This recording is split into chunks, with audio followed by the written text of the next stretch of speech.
Chapter 5:07. It wasn't just Jacob. Morgan's group's eyelids were also twitching.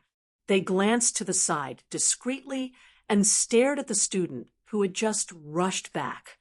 The student who had specifically gone to seek help from other teachers had rushed back. His face was pale, and he shook his head helplessly at Morgan. Other than Jacob, no one was willing to come. Morgan's heart sank. Then, it felt even colder, because Weischer looked over. "I heard that there are many of my fans here. They should be the ones, right?" Weischer asked warmly, but for some reason, they suddenly felt a chill run down their spines. They wanted to defend themselves, but what was there to defend themselves at this time? Weren't they secretly instigating this? Since they had already come to find them, what was the point of explaining? "Thank you for your love." Weischer smiled gently and took a step forward. "Today, I'm here to hold a meet and greet for everyone." Bang! The entire club seemed to shake. They felt the power of the trampling. Under Weischer's feet, the club's tiles cracked. After drilling through the cement surface, the footprints sank deep into the soil. He walked into the Purebloods Club in such a grand manner. Looking around at the exquisite decorations, he sighed. At this time, Jacob could no longer sit and watch Weischer act so arrogantly. He angrily blocked his path and glared at him. "Are you not going to give us any face at all?" "What else?" Weischer sneered. "In the end, what does this have to do with you? Teacher, you think too highly of yourself, don't you think? In the end, there is no room for you to interfere." Jacob was furious. "I'm the instructor here. Then you'll be in charge." Weischer's expression instantly turned cold. Before he could react, he took another step forward, causing the entire club to shake again. "Today, I brought my student here not to denounce him, but to tell him that justice is here, but it is not given by others. You have to take it for yourself." Weischer stepped forward, pressing on step by step. "Since you just said that the students should settle their own matters, then the dispute between teachers should be settled by the teachers. We have to show them how adults solve problems with their hands, not their mouths." He stared at the face in front of him and asked word by word, "Other than your mouth, what else do you have to show?" Jacob's face alternated between green and white. He subconsciously looked to his left and right, but he didn't see any of his colleagues coming over. At this point, how could he not understand what was going on? Perhaps he was the only one who came here today. However, after being forced to this point by Weischer, how could he find a way out? "All right, solve the problem, right?" His face was ashen as he gritted his teeth. Then, as you wish." The entire club suddenly shook slightly again, and right in the center of the hall, a pure, white field and space had unfolded. Countless blocks of color flipped and disappeared, finally converging into a green-gray slate, empty and quiet, in the ivory tower that represented the so-called classroom. A virtual classroom. The authority granted to the teachers by the Teaching and Research Office temporarily opened up a virtual space that existed in reality for teaching. It was very similar to the simulation in the Book of Destiny, but it was not as flexible as the simulation in the Book of Destiny. Because of its safety, it was used in most dangerous classes and teaching to avoid some tragic injuries that even the school doctor's office could not save.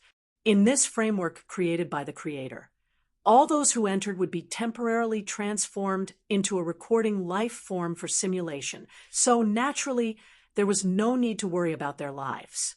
However, because the application process was too cumbersome, and there was really no use for it in the classical music appreciation class, even though Weischer had the authority, he was too lazy to activate and register it.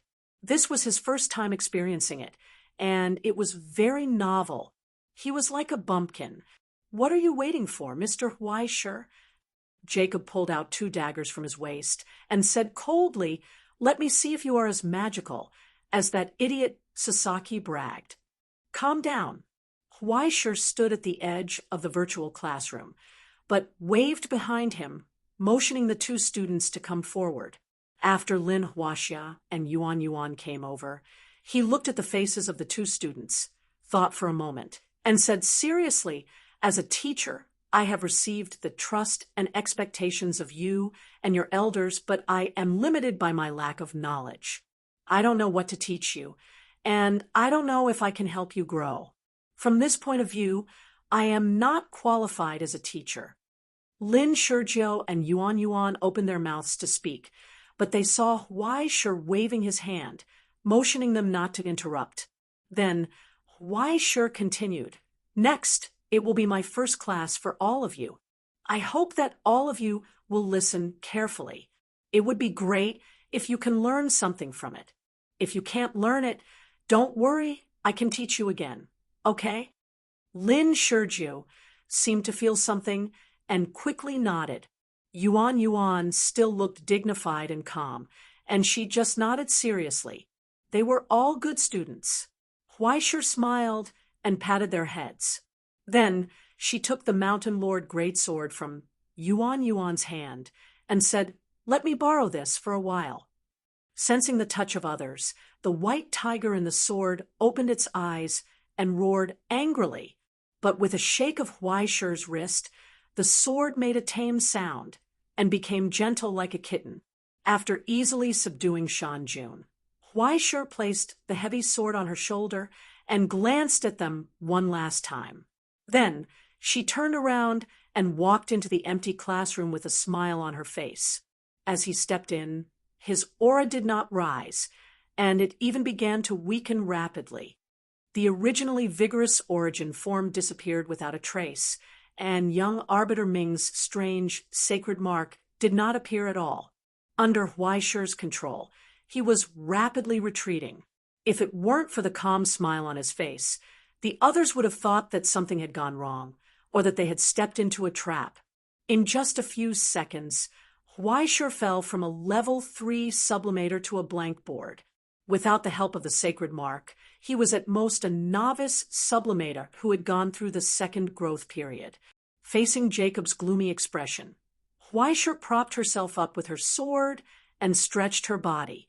She stretched her neck and waist as if she was warming up to avoid cramps from the strenuous exercise that would follow. As an idol, I'm ashamed to say that I don't know how to sing, dance, or rap. Huaishir calmly held the sword hilt, tilted his head, and smiled at the students outside the field. "So, for today's meeting, I'll show you a traditional performance." At that moment, Jacob finally couldn't stand Huaishir's humiliation anymore. He roared in anger, and the boiling origin form gathered in his eyes, bursting with a burst of green light. His whole body became illusory and ethereal, as if he would collapse in the air in an instant, but his face appeared to have the ferocious outline of a wolf. The soul of the sacred spirit awakened in his body, catalyzing the body, making his appearance gradually closer to the legendary coyote, the messenger of the Lord of all spirits, and he was already like smoke, instantly dissipating on the spot. In an instant, as the smoke suddenly closed, half of his body emerged from the void in front of Huaishir, and the dagger covered in frost in his hand stabbed towards Huaishir's neck. Huaishir still stood in the same place, motionless, as if he was still smiling at the audience outside the field. Next, I'll show you the best move of Jinling's Guillotine King. At this critical moment, the Mountain Lord broadsword in his hand suddenly flipped over. With a wave of his arm, it jumped up. The blade roared and suddenly stirred up layers of air, forming a pale white tornado. The wind follows the tiger. The cloud follows the dragon. Now the tiger's roar burst out on the blade together with the hurricane, giving the sword an almost unbelievable speed under the drummer's urging. Thunder and lightning flashed and disappeared. The tiger's roar slowly dissipated in the air, and a headless corpse fell from the smoke that suddenly exploded, and then the head that died before it could react. In the dead silence, only blood splashed in all directions, but under the hurricane urged by the blade, Not a single drop fell on Huaisher's body. Ignoring the corpse at his feet, he raised his head and looked at Jacob, who appeared on the other side of the empty classroom again, and smiled. His fingers moved. He said, "Again." Jacob was stunned, and before he could wake up from the moment of death, he saw Huaisher had appeared in front of him. Then, the high-pitched sound of the tiles being stepped on rang out. Against that pair of cold eyes filled with mockery, it seemed to be saying, "If you don't come over, then I'll go over." Before he could react, the Mountain King roared again, and blood spurted out. Still decapitation. In the late scream, Huaisher calmly turned around and looked at the students on the sidelines. "Did you see it clearly?" The students in Forest Hut blankly shook their heads. Yuan seemed to be confused. She frowned and then shook her head. "I didn't see the posture of the arm clearly. Don't look at the hand first. Look at the foot." Huaisher reminded her. "I'll show you again. This time I'll slow down. Pay attention to the rhythm. Between the second and third beat, after the 32nd note, there's actually a 64th note." In the teacher's smile, Yuan was stunned for a moment. She nodded hard and opened her eyes wide. Witnessing, this was the beginning of a nightmare. Until the 32nd minute, before Jacob completely collapsed, this tragic beheading nightmare had been repeated 244 times. Because Huaisher rested for 5 minutes in the middle. Without the stigmata, his body couldn't support such a high-intensity duel, which was also very reasonable. At first, Jacob would roar and scold, and then it turned into abuse and roaring. Several times in the middle, he wanted to bow his head or simply beg for mercy. But he didn't dare to cancel his virtual classroom, because at the moment of cancellation, he might really be beheaded by Huaisher. In the end, after repeated deaths and ravages, he fell into mechanical numbness. He couldn't speak anymore. During the whole process, Huaisher held the Mountain King and demonstrated a total of 61 sword executions from Dongxia, Yingzhou, Rome, and even America to his students. Among them, he explained the 6 most useful and simplest methods, repeatedly demonstrating until he could completely remember the most basic Forest Hut. By the time he remembered the last method of decapitation, the entire classroom had already turned into a sea of blood and corpses. Amidst the mournful crimson, hundreds of corpses of the same person were randomly piled up in the not-so-spacious space. There was almost no place to stand. In the terrible scene, the only spotless speaker, Huaisher, stepped on Jacob's shoulder and raised his head to emphasize for the last time. "Remember, at this time, you have to step on the shoulder blade, and then exert force downward with your hands like this." As she spoke, Huaisher held the Mountain Lord greatsword with both hands and stabbed downwards. A crisp sound rang out, like a ripe melon falling off the tree. The body under his feet struggled in vain and stopped moving. Only a bloody ball-shaped object was left, slowly rolling on the ground under the slapping of the blade, and finally piling up with its peers. It formed a horrifying hill. "Then, today's lesson will end here. Go back and practice on your own. I'll check later. Don't slack off." Huaisher calmly stepped out of the virtual classroom that was rapidly dissipating and collapsing. Jacob's body emerged from the collapsed virtual classroom and fell on his back like a walking corpse. His eyes were empty, and he didn't make any more sound. Huaisher didn't care about the movement behind him. He just raised his foot and rubbed the non-existent blood on the floor. Then he turned around and smiled at Morgan, who was beside him, whose face was already pale. When the student makes a mistake, the teacher has to bear the responsibility. When the child breaks the law, the adult has to be educated. This is the same principle. When he passed by, Huaisher paused for a moment. He patted Morgan's neck and taught him earnestly. So, the lesson of this story is, children should study hard. Understand? This was the only sentence Huaisher said to him from the beginning to the end. This was the end of this farce that would be engraved in the shadow of a lifetime. I hope that in the upcoming idol activities, everyone will continue to support me as usual. Before he left, Huaisher said goodbye to the cute students in the club with a warm smile. Then, in the sharp sound of the ambulance in the school infirmary, he calmly waved his sleeves and left with his students. Of course, he didn't forget his bicycle parked in front of the door. Just like that, Huaisher's first fan meet and greet came to a successful end. Chapter 508. Thank you, Lu Qingji. For hours later, a strange rumor that had never been heard before spread in the teaching and research room. When the professors looked at each other, they were somewhat surprised and stunned. Many colleagues did not expect that the young man, who had been smiling for days, had such a side to him.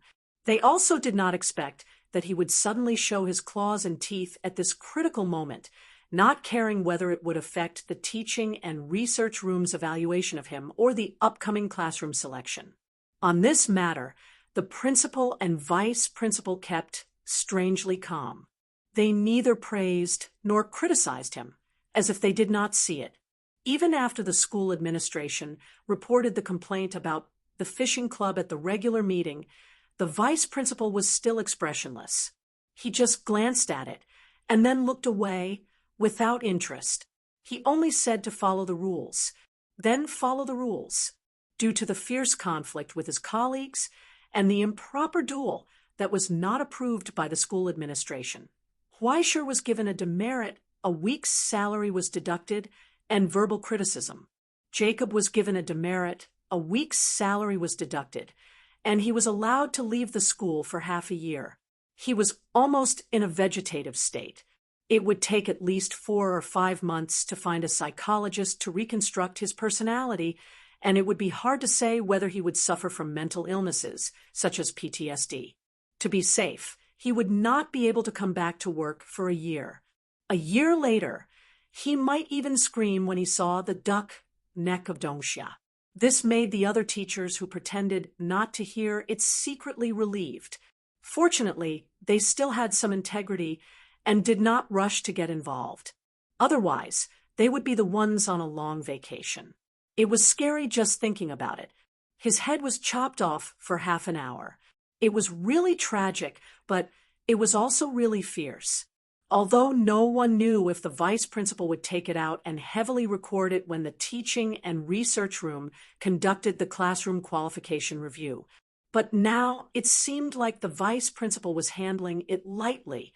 Big things were turned into small things into nothing, and everyone acted as if nothing had happened. After all, the inside story was clear to anyone with eyes. Huaisher was nothing more than a young man who acted a little fiercely, but didn't he also leave some leeway and a sense of propriety? If he really wanted to be severely punished, Huaisher would only be deducted half a year's salary and lose the qualification for classroom selection.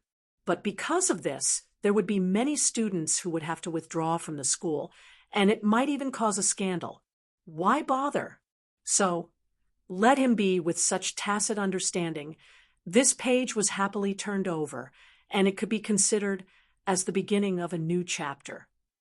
After the meeting ended, Andrea stayed at the back and waited for Anton. "I thought you would fly into a rage today." The female professor asked with a faint smile, "Don't you care that Huaisher brought his old habits to the ivory tower?" "What nonsense are you talking about, Andrea?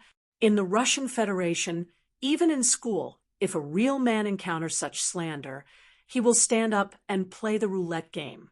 Professor Anton glanced at his colleague in confusion. "Besides, isn't he doing well? From the beginning to the end, he didn't rely on violence to do anything to the students. Instead, he beautifully taught the young people a profound lesson, didn't he?" Then, Andrea remembered that this old man was from the Russian Federation. He was full of martial arts ethics. In the university, when everyone had nothing to do, Fighting bare-chested in the snow could only be regarded as a fitness exercise. Why would he pay attention to this kind of small quarrel? But then again, for this old man, what kind of tragic result was considered violence? Don't get the point wrong. Andrea. Anton took a sip of the teddy bear coffee given to him by his granddaughter and shook his head. No matter how big the necessary violence is, it will never be too much, and unnecessary violence, no matter how small it is, should not be tolerated. If everything is solved by violence, everything will be messed up. But if there was no need for violence, then order would be non-existent. Although beheading someone for half an hour is a bit too much, but how can an old man like me, who can't even walk in the winter, compare to the spirit of the young people? Okay, no matter what you say, you are right. The female professor finally understood the cunning of this old man. She had never been able to out-talk him. That means I have a reason. Professor Anton smiled happily. In the following time, Weischer returned to his quiet and peaceful daily life. For this kind of elective course, the arrangement of the ivory tower was quite free. There were 8 classes every Tuesday, Wednesday, Friday, and they were all in the afternoon. In other words, if he wanted to slack off, he had a lot of time. Basically, after every class, Weischer could check the progress of the cabin in the forest and yuan. As a member of the Lin family, little 19 was particularly embarrassing in this regard, and there was basically no progress. On the one hand, he did not have any foundation in music theory, and on the other hand, he was afraid of pain. His biggest wish was to be able to develop in a corner and then kill the enemy from a distance. With this kind of reincarnated old man as a student, Weischer was somewhat helpless. He did not know what to teach. Fortunately, Lin 19 had brought with him a pile of cursing teaching materials and a secret instrument handed down in the family, which was equivalent to learning from a teacher. As long as Weischer occasionally provided him with some crystallized source form condensed from negative emotions and incidentally taught him how to control and use it, he would be self-taught. As for this kind of stubborn person, Weischer could not do anything about it, and Lin 19's mood was just as complicated. According to him, if Weischer had taken the path of evil karma, he would have almost touched the edge of level 5 just by relying on those few weapons condensed from pure negative emotions. This was no longer a negative energy generator. This was a negative energy nuclear power plant. Therefore, he often looked at Weischer with a sense of helplessness and wished that he could drag Weischer along with him to be a bad person. Weischer could only politely decline. In contrast, Yuan's progress was quite gratifying. She had a firm grasp of the beheading technique that Weischer had taught her. The price was that Yuan Zhao's neck was often swollen these 2 days, and she occasionally had to wear a brace. Weischer really did not know what had happened, so he could only maintain sympathy, and then increase his efforts to teach her all the lessons in 2 weeks. During this process, what made Weischer even more happy was that Yuan herself also had very solid violin skills. When learning the performance method, there were no obstacles at all, and it was smooth all the way. In just a short week, she had a decent grasp of it. Her talent in the violin was already quite outstanding, and now under Weischer's request, she changed her swordsmanship practice to violin performance every day, learning from the basics again. And after each classical music appreciation class, there would be additional tutoring and guidance, according to her growth rate. If Weischer gritted his teeth and went to the Helm Music Association in the Abyss and got a few scores, she might have the foundation to become a disaster musician in 4 or 5 years. The Yuan family was quite generous at this time. Weischer did not even have to open his mouth and directly collected all the violin-related Helm music on the market and sent them all to the ivory tower.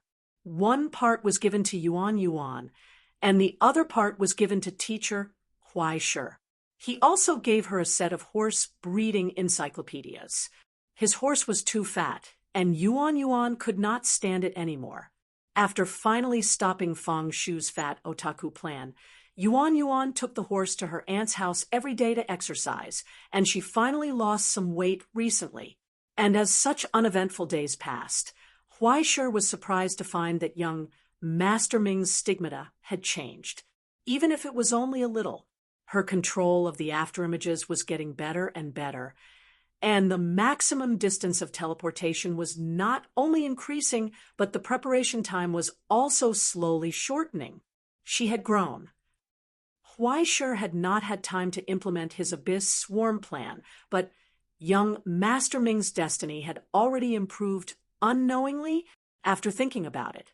In the end, he realized that teaching and educating people could also be counted as the growth of a child. With the students' further understanding and learning of classical music, Huaishir also felt that the almost immeasurable correction value was accumulating. Among them, Yuan Yuan alone contributed the majority. If he could successfully guide Yuan Yuan to become a calamity musician, then he would definitely be able to go further. If he could popularize the sword technique performance method, then he would definitely have a large amount of correction value to be earned.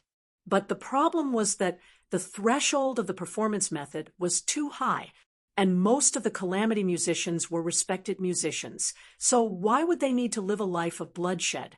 It could only be said that no one could become rich without a windfall. If he relied on this method to honestly teach and educate people, perhaps it would take 20 years for young Master Ming's destiny to be completely completed. So he had to find a way in another place. Huaishir pinched his chin and looked at the Abyss Ecology class on the schedule that was gradually approaching day by day, revealing a smile. Whether or not he could make a fortune depended on this. He took out his mobile phone, opened the Metatron Cube and the Collection of Sins, then opened the address book and flipped through the phone numbers inside. It was time to spend money. A week later, the Abyss Ecology class entered the Abyss Plants section as scheduled. It was 7:30 in the morning before the class started. According to the usual management, the vice principal had already arrived in the classroom in advance. The huge venue that was enough to accommodate an entire grade of students at the same time was still silent. Only a few students who arrived early got up and saluted. The vice principal calmly waved his hand, indicating that they should continue with their self-study and ignore him.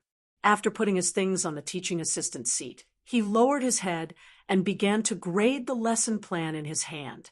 When the students who came in later passed by, their footsteps paused for a moment, bowed their heads, and greeted him in a low voice. This was not out of fear of his position, but out of respect for this teacher. Regardless of his personality, this vice principal's strict requirements for teaching quality had benefited countless people deeply. Moreover, his serious and dignified personality did not mean that he could not stand others' jokes. Although he did not respond to some cold jokes, he never showed his face to others because of his mood. He had never even used his authority to seek the slightest bit of benefit. When it came to his students, he never hid anything from them. Just this point alone was enough to earn the respect of others. If he was just a gloomy and mean man, how could he become the vice principal of the Ivory Tower? Chapter 5:09. In the administrative system of the Ivory Tower, in addition to only one principal, there were 3 permanent vice principals in charge of various aspects. One vice principal was in charge of the institutional operations of the Abyss and was often not in the school.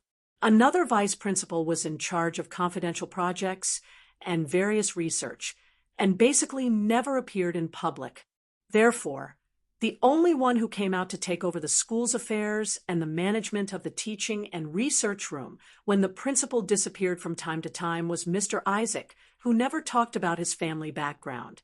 If it weren't for him, the school's operation might not be as simple and efficient as it was today. What was even more surprising was that after dealing with those complicated affairs, he still had time to teach and lead students. He was simply full of energy. Like a clock, every minute was full of efficiency. There wasn't a single bit of waste.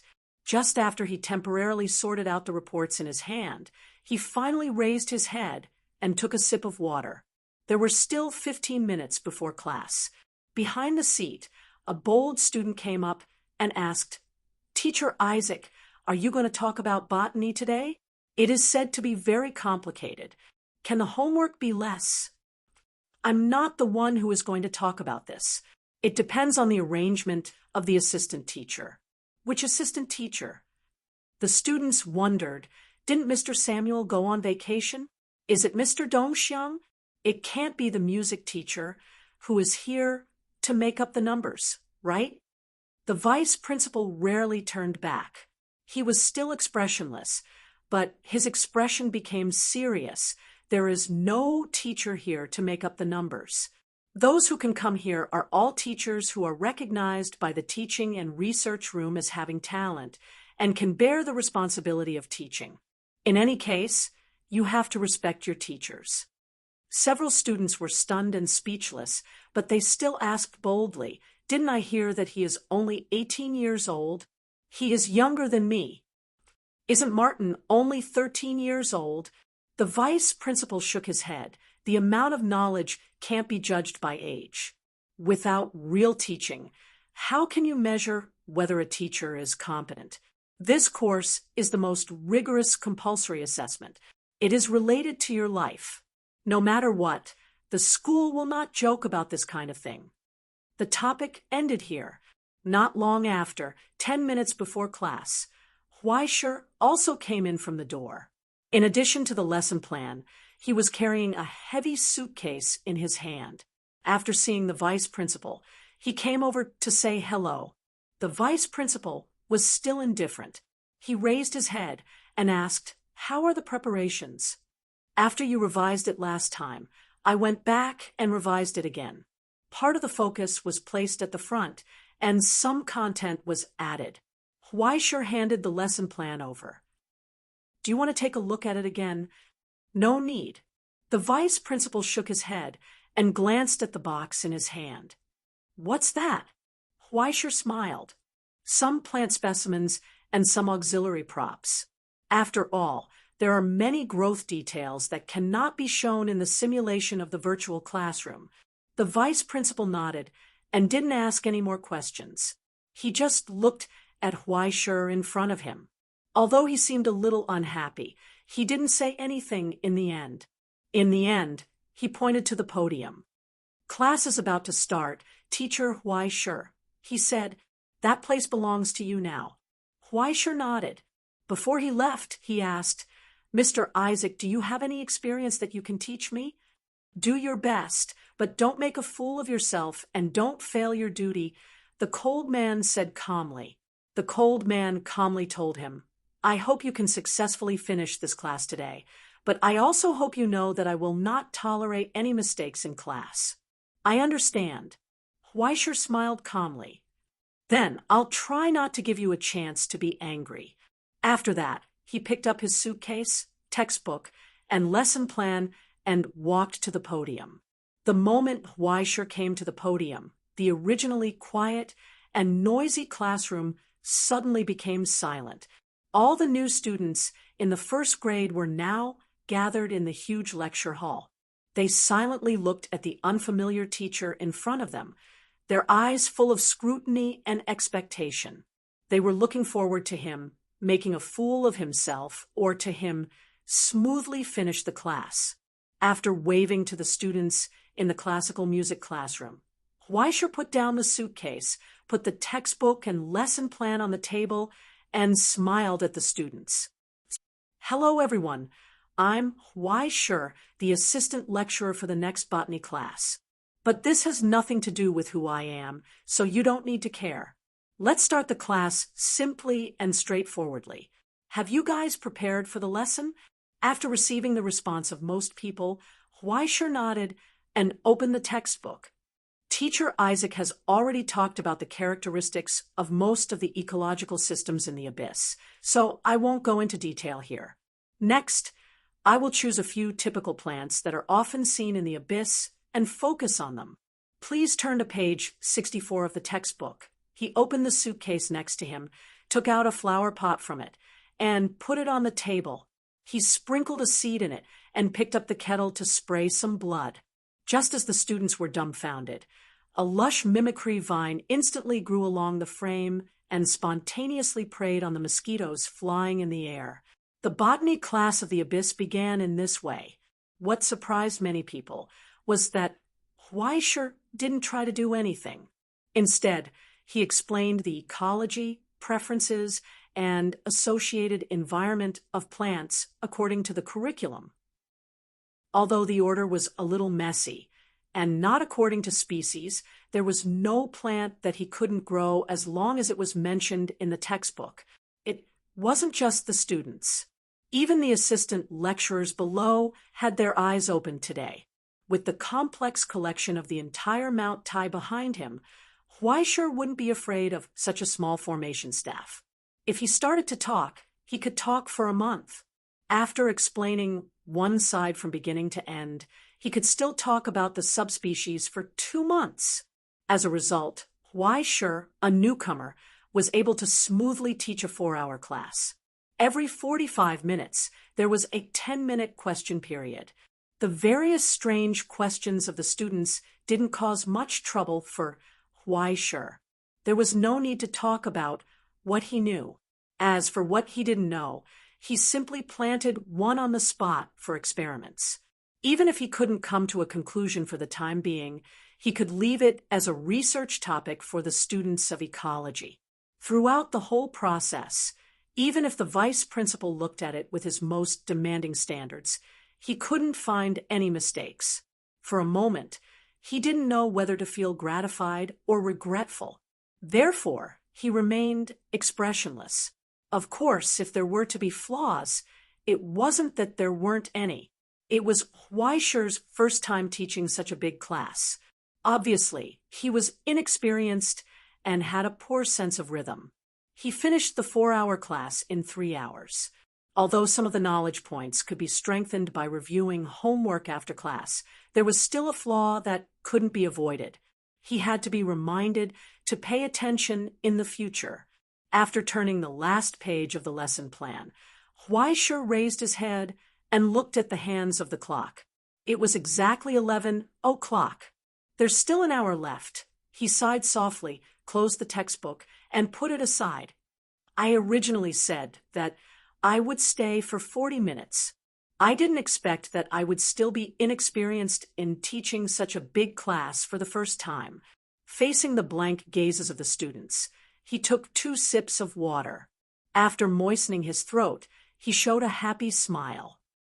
To be honest, the reason why I arranged it this way was because of my selfishness. It's coming, it's really coming.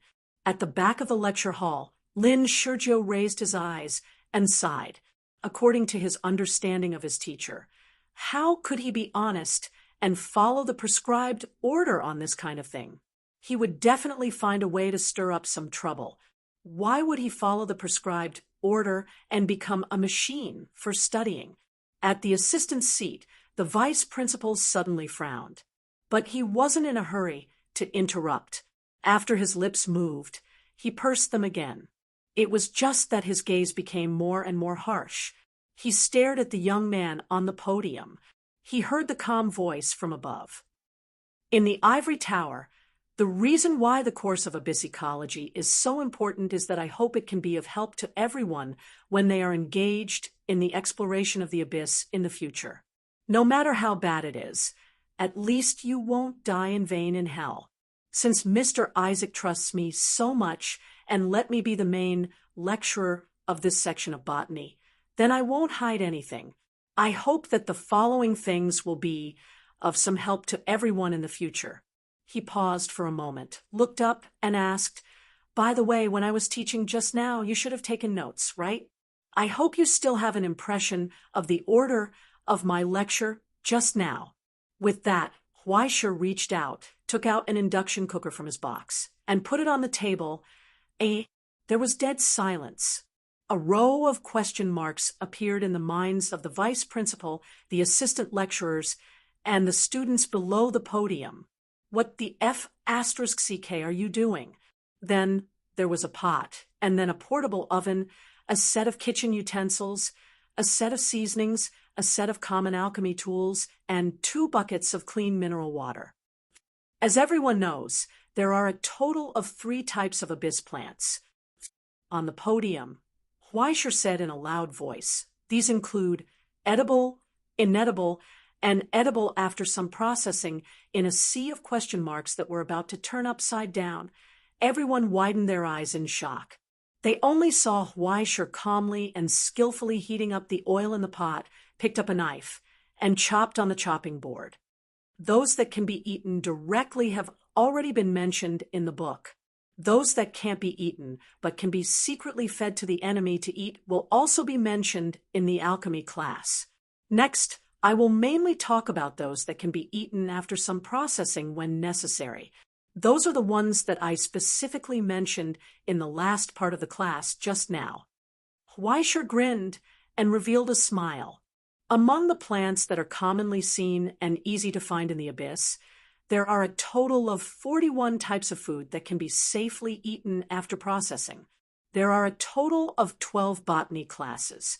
I will try to finish teaching these things before the end of the botany class.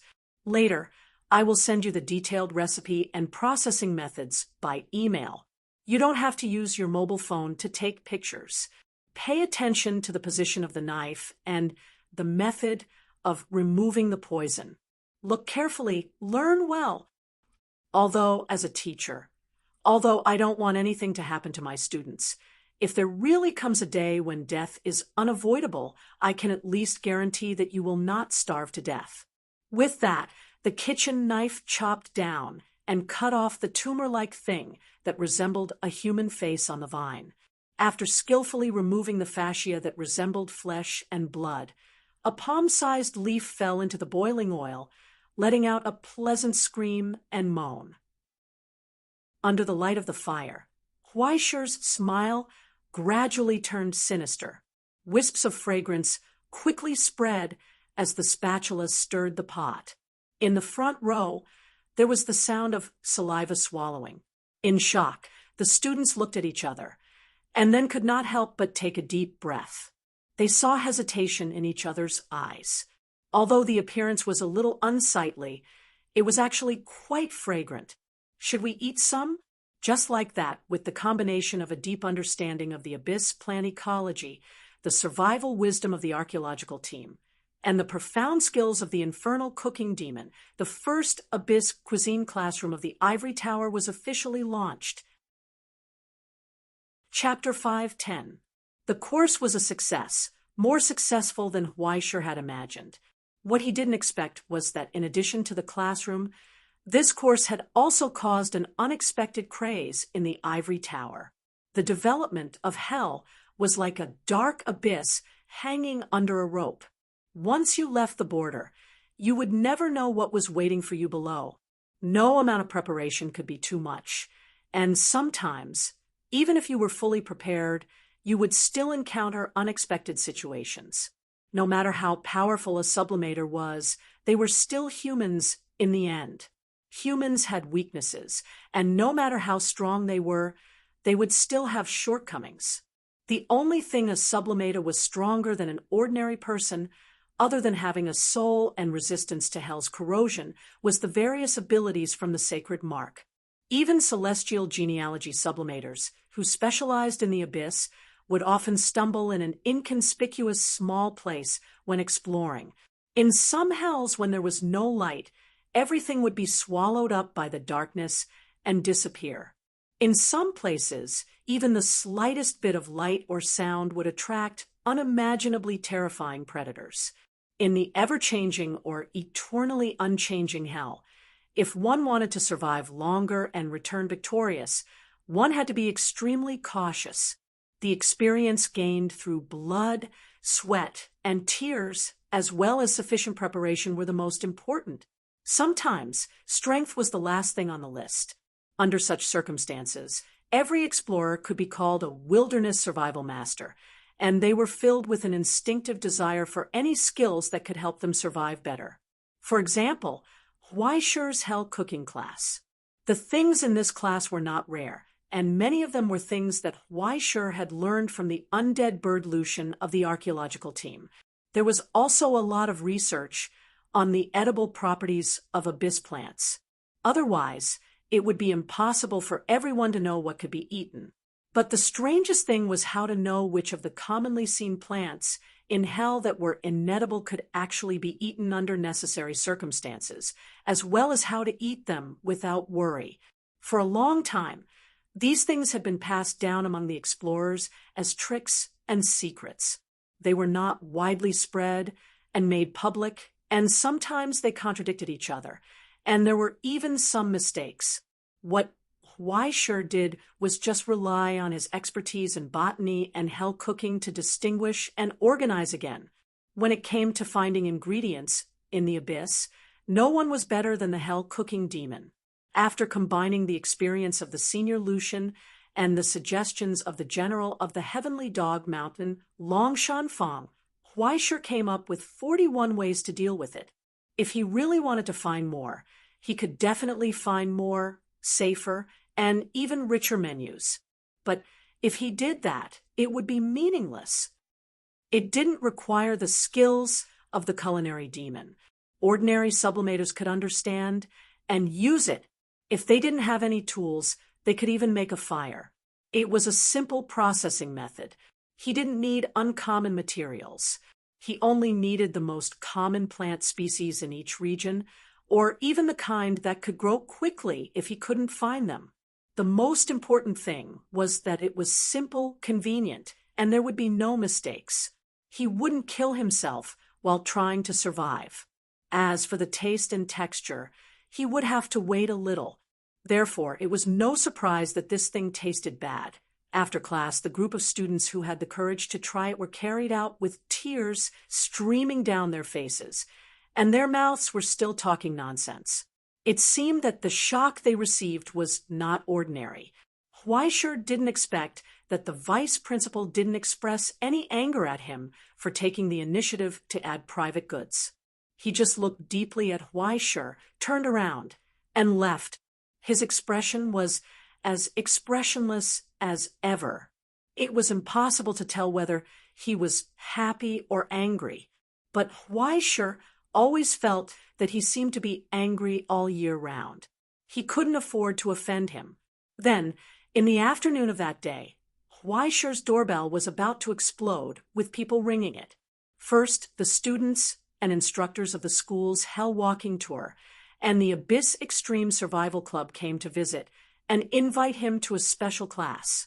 Before he could finish, a few chefs from the cafeteria had already come to learn from each other, as if they wanted to join in. Not long after, a general from the Yingzhouin came to the door and respectfully handed over his name card.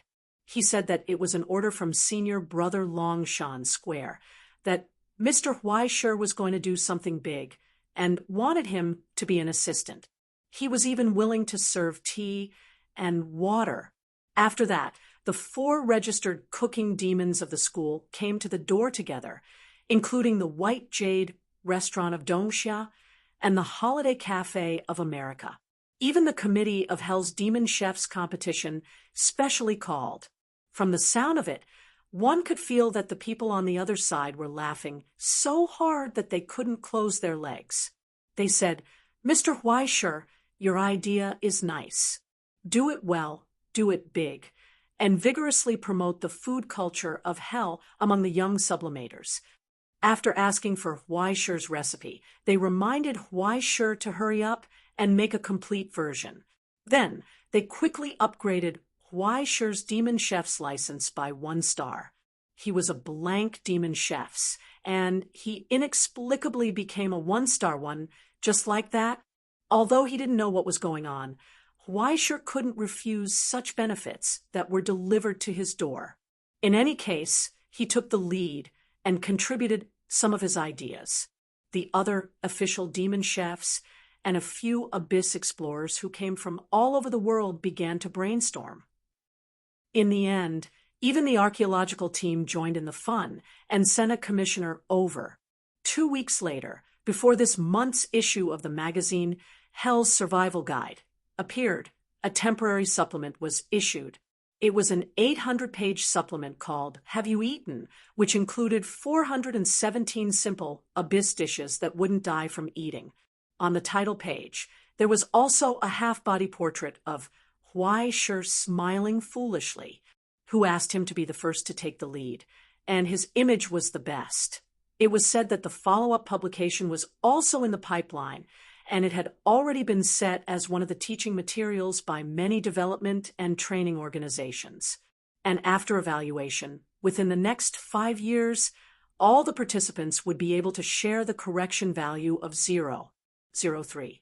The organizing committee of the Demon Chefs competition also used this step to show their presence and opened up a small low-end market for the Hell's Cooking Demon Chef skills outside the originally extremely high-end area. The follow-up business plan was carried out in an orderly manner, but this had nothing to do with Huai Shi.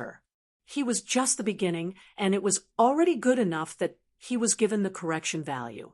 If there were manufacturers who valued his recipe and wanted to mass produce it, he might be able to earn another sum of money.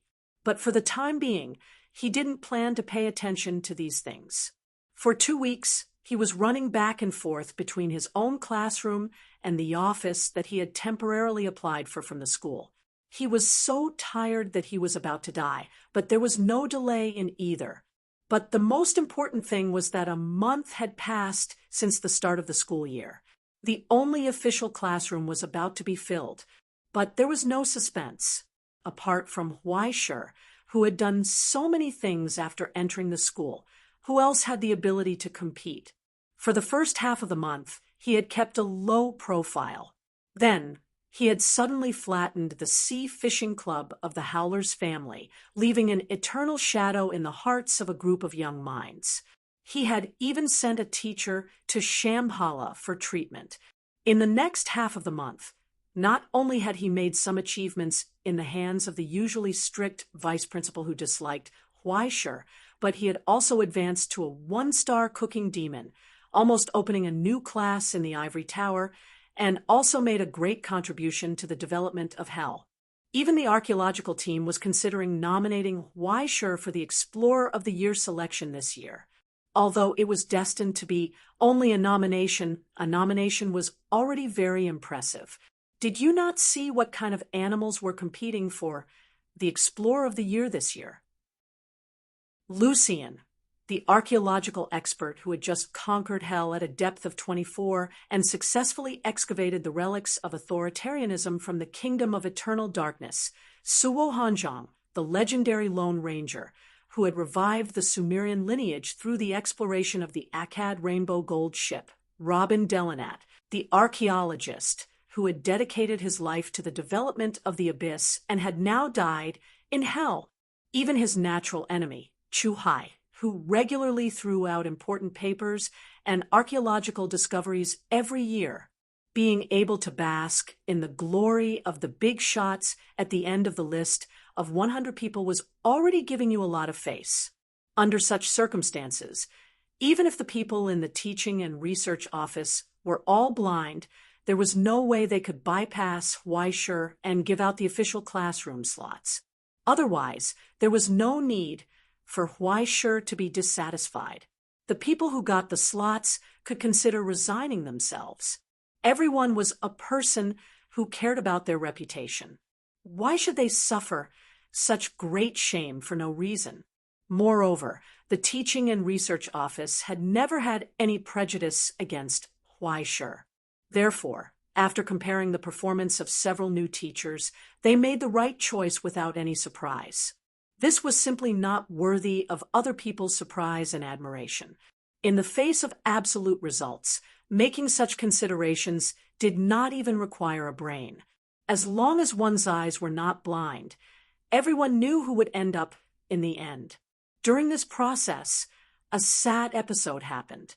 The youngest 13-year-old scholar in history, registered as Mr. Martin Liquid, was eliminated in the first round by his own teacher. He did not even appear in the final round. After all, there was a difference in age. Huaishir was an 18-year-old adult, and everyone could accept it. How many people could accept a 13-year-old child as their teacher? Even if the premise of age was ignored, Martin was not a very easy person to get along with, and few students could keep up with his thinking. It could only be said that this was the sadness that only geniuses could feel. Except for the other teachers, no one could understand his classes. His disdain for ignorance and his resistance to stupidity further reduced the number of students who were already scarce. In the end, even without other people's advice, he already knew that he did not have the talent to be a teacher at all. Or, at least, he did not have it now.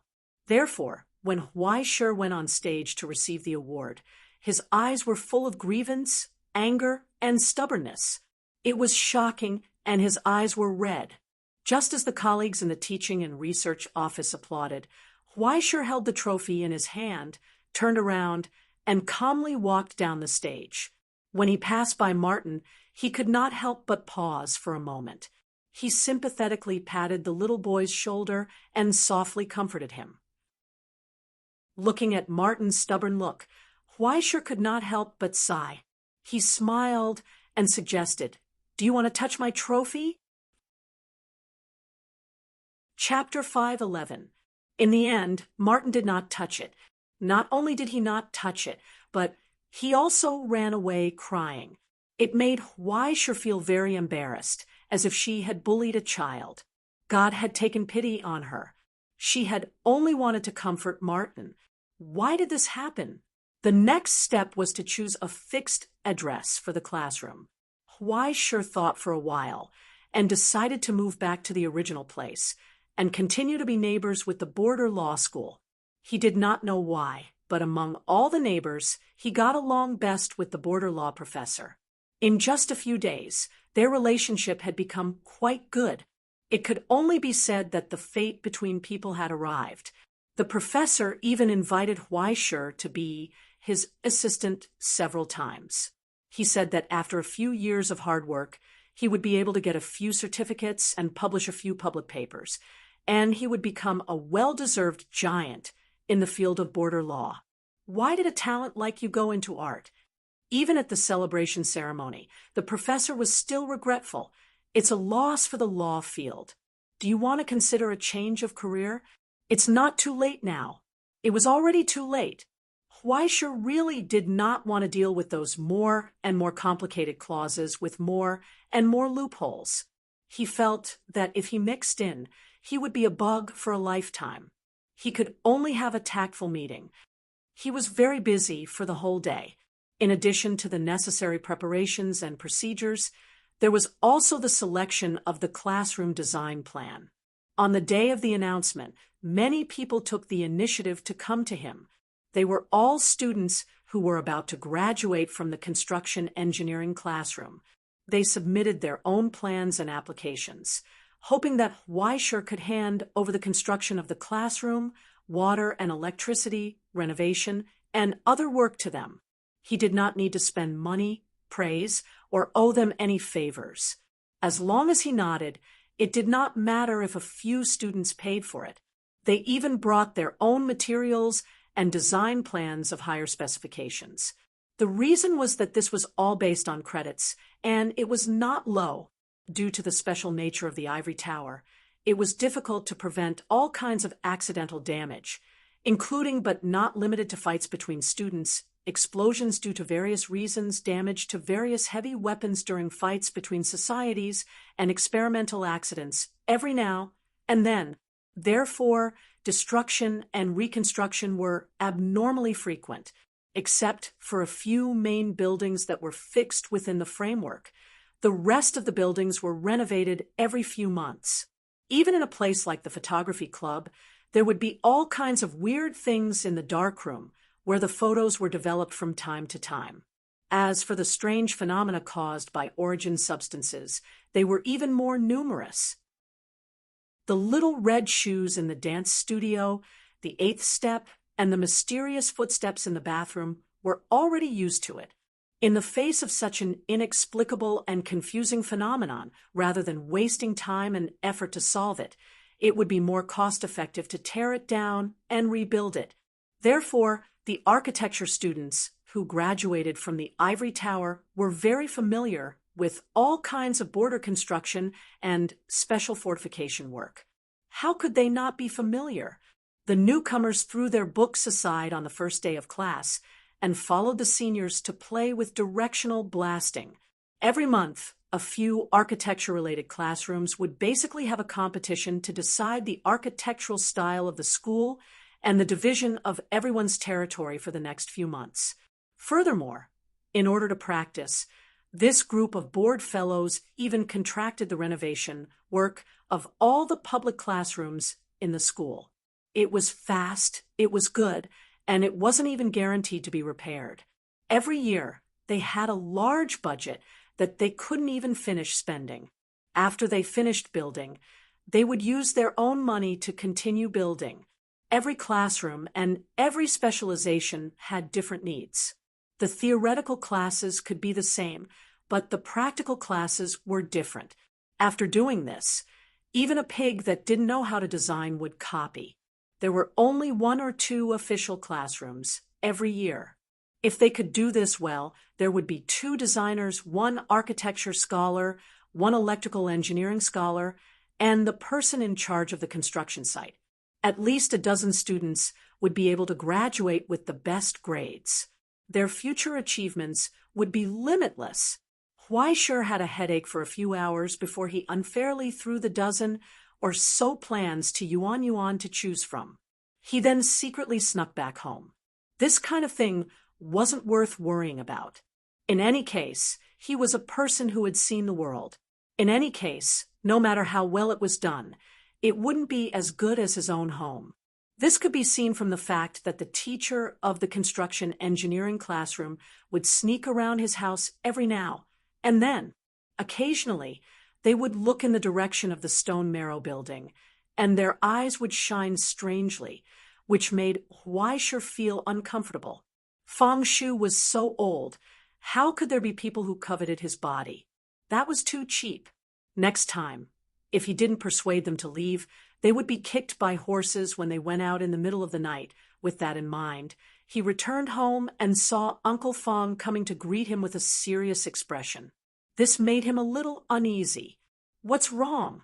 Young master, there is a guest waiting in the reception room. Who? Huaisher was puzzled. He was tired after a day. To be honest, he didn't want to see anyone. But since Feng Shu invited him in without his permission, it meant that the situation was special. Soon, he saw the uninvited guest in the lounge. An old monkey in a suit was lying on his sofa, holding the teapot and teacup with both feet, and skillfully peeling the bananas with both hands. He was watching the swimsuit competition on TV.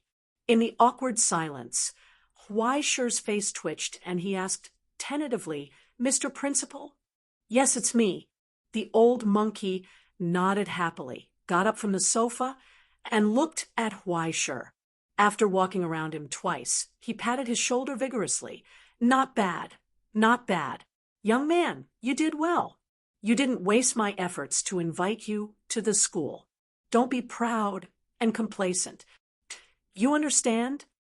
In this way, Huaisher and his principal, under such strange circumstances, finally met for the first time. "Are you used to coming to the ivory tower? Do you have any difficulties at work? Young man, don't be too modest. You should be full of youthful energy and make good achievements. Young man, do you have a girlfriend this year? Is there anything the school can help you with? How about we assign you a female secretary, a male and female combination? Oh, yes, you have a female student. That girl is so serious that I have a headache just looking at her. Do young people like this nowadays? Huaisher, why don't you say anything?" In the silence, Huaisher blinked his eyes and saw the white bear on the sofa in front of him strangely turn into an innocent, and curious seal. He wanted to pull out the hammer of pain and beat its brain out. I say, "Why, sure." The seal shook its head and sighed, and asked earnestly, "Do you have any complaints about me?" "No, no, of course not." Why sure shook his head like a rattle drum, and said sincerely, "I have no grudges with the principal. Why would I have any complaints about the principal? Why do you like to talk so much nonsense, you old bastard? You don't know if I have any grudges with you? Which one of the 50 diplomas transferred me here? You even made yourself look like this to tease me. Isn't it fun? If it weren't for the fact that Why sure knew that no matter what in front of him was a fifth-order boss, he would have taken out his gun and pointed it at the old thing's head. No matter how he looked at it, it didn't seem like a good thing. "Oh, that's good." The principal patted his belly, and after barking twice, said with relief, "I thought there was some misunderstanding between you and me, but it seems that I worried too much." "Yes, principal, you worried too much." Why sure repeated, looking eagerly at the seal in front of him. The tea had been drunk, and the words had been spoken. Why was it still here? A smile appeared on the seal's face. "Are you wondering why I haven't left yet?" "No. How could I?" Why sure laughed guiltily. "I can't wait to welcome a person of virtue and prestige like the principal to my house. Why would I be in a hurry to drive the principal away?" "That's good." The seal nodded. "Then I'll sit here for a while." Why sure tilted his head and picked up the teacup in front of him for the umpteenth time. Why can't this old thing understand what I mean? Oh, I suddenly remembered that I can't sit here any more. The principal patted his head and suddenly turned into a black leopard. He got up from the sofa and seemed to be ready to leave. Why sure was overjoyed, but he heard the principal say, "Okay, let's go out first. We'll talk on the way." "Go out?" Why sure was stunned. He had just returned home and hadn't even taken a shower. Why would he go out? "I'm not going anywhere today." "Don't you already have an official classroom? You can be considered a member of the teaching and research room, and you can be called an official employee of the Ivory Tower." The principal licked his paws and sighed. "In the past, you would be a reserve member of the Utopia, an official ascendant of the celestial genealogy." "Not only that, I'm already an official member of the Utopia who has passed the Vientiane Heavenly Spheres assessment. Do I have to tell you all this?" Before Why sure could criticize in his heart, he heard the latter half of the sentence. "It's also time to see the Book of Destiny." "What?" His eyes widened. "The Book of Destiny." Now, all of a sudden, the heavy news from the principal scared Why sure so much that he almost jumped up. Although he had deliberately wanted to join the teaching and research room and get a fixed classroom for this thing, he did not expect it to be so fast. He had originally wanted to take it slow. After a month, he would go to the library and pretend to ask casually, "I heard that the Book of Destiny is here. Can I be Kong-y Kong?" However, as soon as he became an official member today, the principal came looking for him. It was so sudden. "Didn't Yi Su tell you?" The principal looked at him in confusion. "I thought that Blabbermouth would tell everyone. He didn't tell you?" Why sure coughed for a long time and said seriously, "I didn't think of it, right?" "Then let's go," the principal said. "Now, why are you in such a hurry?" Why sure panicked, feeling that something was wrong. He was about to refuse, saying that he had not brushed his teeth, showered, or even bathed and changed his clothes. How could it be so abrupt to fast for 7 days? However, the principal swung his black tail. His vision blurred. He had already arrived at the huge square from his lounge. In front of him, under the distant lights, the huge library was pitch black. The lights had already been turned off, and the doors were closed. And under his, but he was still sitting on the sofa of his house. "He's here already." Chapter 5:12. In the silence, a gust of cold wind blew. Huaisher looked at the headmaster next to him in confusion. The headmaster also laughed awkwardly. "I'll send it back to you later. I'm just afraid that you'll sit on the ground and feel cold." "Okay." Huaisher hesitated for a long time, put down the teacup in his hand, and stood up with the headmaster. Stepping on the steps, the huge and heavy alchemy door opened in front of them. The relief sculpture of the snake-haired demoness on the bronze door glanced at them and quickly looked away. In the library lobby behind the door, a beam of dim, yellow light shone down, illuminating the dignified old man behind the front desk. He stared indifferently at the visitors outside the door, his expression dignified without being angry. It was as if he was located in the center of the library, surrounded by layers of strict arrays. In the reflection of the light, he looked so mysterious and strange. He had the aura of a master. "Which expert is this?" Huaisher was startled and humbly asked for guidance. "Don't think too much. He's the guard who was hired back to look after the library after retirement 2 years ago. He's already old and confused. He's still sleeping during work hours." The headmaster casually broke his illusion. "This place has a special design. That chair is the center of the hall. Even if you put a dog on it, you'll feel that it's handsome and dignified, like King Arthur." Well, he was indeed sleeping. Huaisher mustered up the courage to look over, only to find that the old man's eyes were open when he slept. If you didn't look carefully, you wouldn't be able to tell his saliva was dripping onto his beard. And he was snoring. Bang! A loud sound was heard. It was the headmaster who walked up, raised his front paw, and slammed it on the table. "Hey, stop sleeping. Did I pay you to sleep here? Get up." The sleeping old man raised his head in horror. His face quickly turned purple, and he almost had a heart attack. He hurriedly took out a medicine bottle from his pocket, took a few pills, and gasped for breath for a long time before he recovered. He didn't even bother to wipe his saliva. He almost died on the spot. When he put on his glasses and looked over, his originally nervous expression relaxed. "You scared me to death. I thought the vice principal came to check on us." "What's the matter, principal?" The Black Panther, who was squatting on the front desk, wagged its tail and licked its paws. "I'm here to bring the newcomer around and read some books. Open the door." The old man was taken aback and immediately became reluctant. "It's already so late. Can't we do it another day?" "Amazing! This is my school. This is my library. This is my books. Do I have to wait for another day to read them?"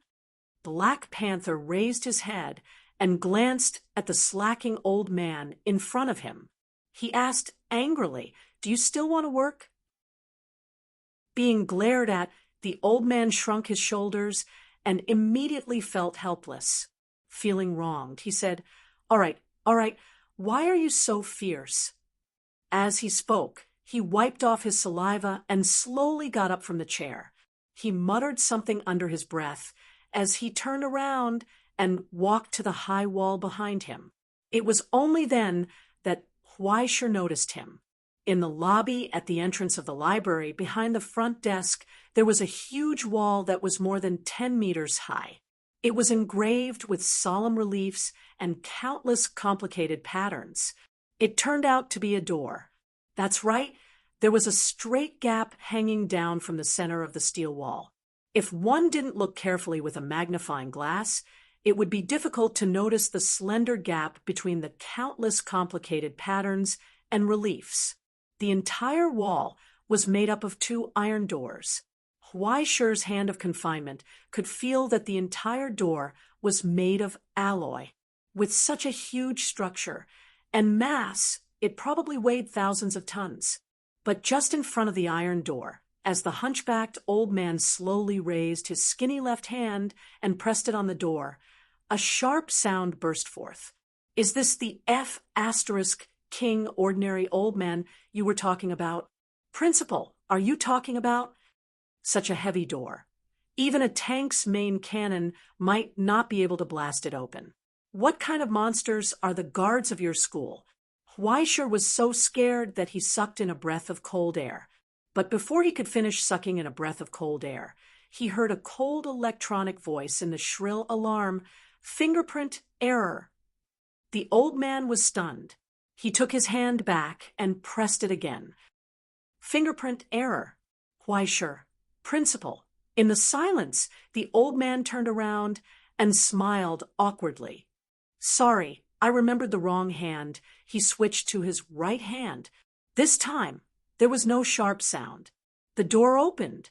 It was as if the mass of thousands of tons didn't exist at all. Huaishur squatted at the door and looked carefully for a long time before he realized that this thing was fully automated for fingerprints. He looked at the door and then looked at the old man who stood in front of the door with his hands behind his back like a peerless expert. The person who guarded all the school's information and important files and even the fragments of the heavenly state records was actually such an old man, and it was a fingerprint lock. Can't you change the password for your house? What if this old man died one day? He scratched his head and felt that this ivory tower was going to be finished after he followed the principal into the door in a daze. He couldn't help but look back at the old man. The old man was still standing at the door.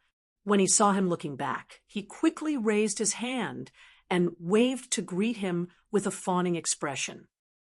"So, there really aren't any hidden experts in your school's library? How disappointing." At the door, there were densely packed bookshelves, as far as the eye could see. Countless small mechanical arms slid quickly on the ceiling rails, organizing various large and small boxes, moving files and other things nimbly, and placing them in the places where they should be.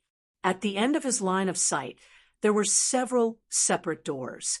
Through the glass windows, he could vaguely see countless huge units sinking in the cooling liquid, venting terrifying high heat. That was an exaggerated amount of data being transferred, written, and read at a rapid speed every second. The whole place didn't look like a library. It looked more like a workshop and engine room in a factory. The first floor is mainly the server of the ivory tower, the school's files, and many insignificant records. It's just SOSO, nothing to see. The Black Panther walked in front and skillfully found the elevator that led to the basement. He said excitedly, "Follow me. I'll bring you to see the treasures of the ivory tower."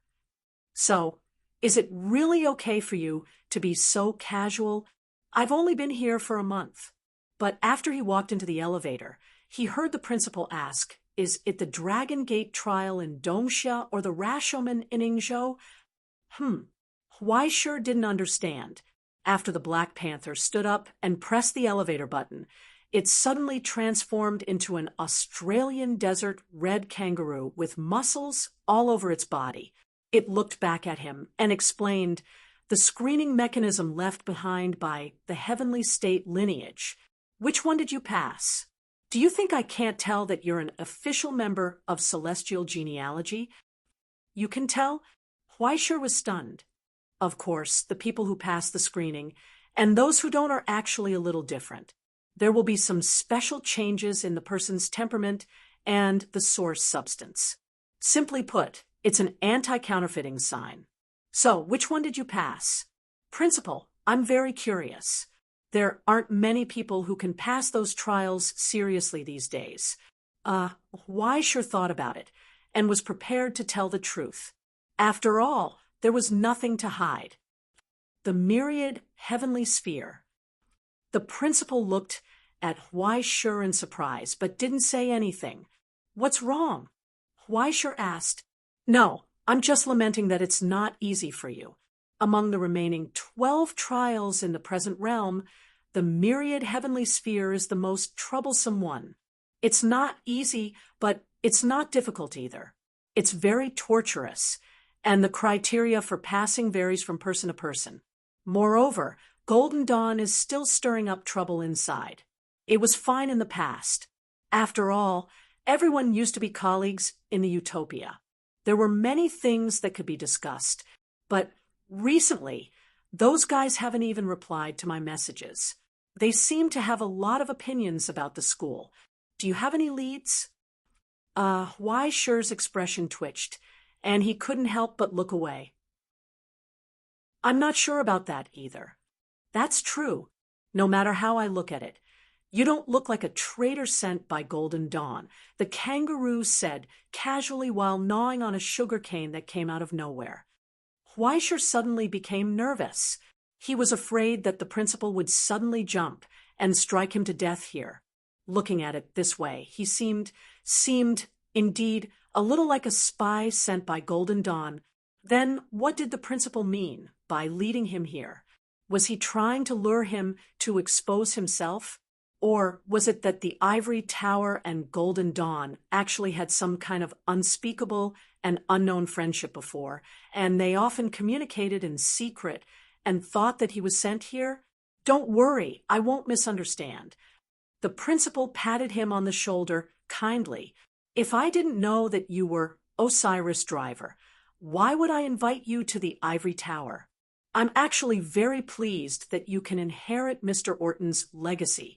Although the vice principal has a big opinion of you, that guy has always been quite awkward. He shouldn't be trying to trip you up because of this, right? In the end, he hesitated, not daring to be sure. Weischer was already numb.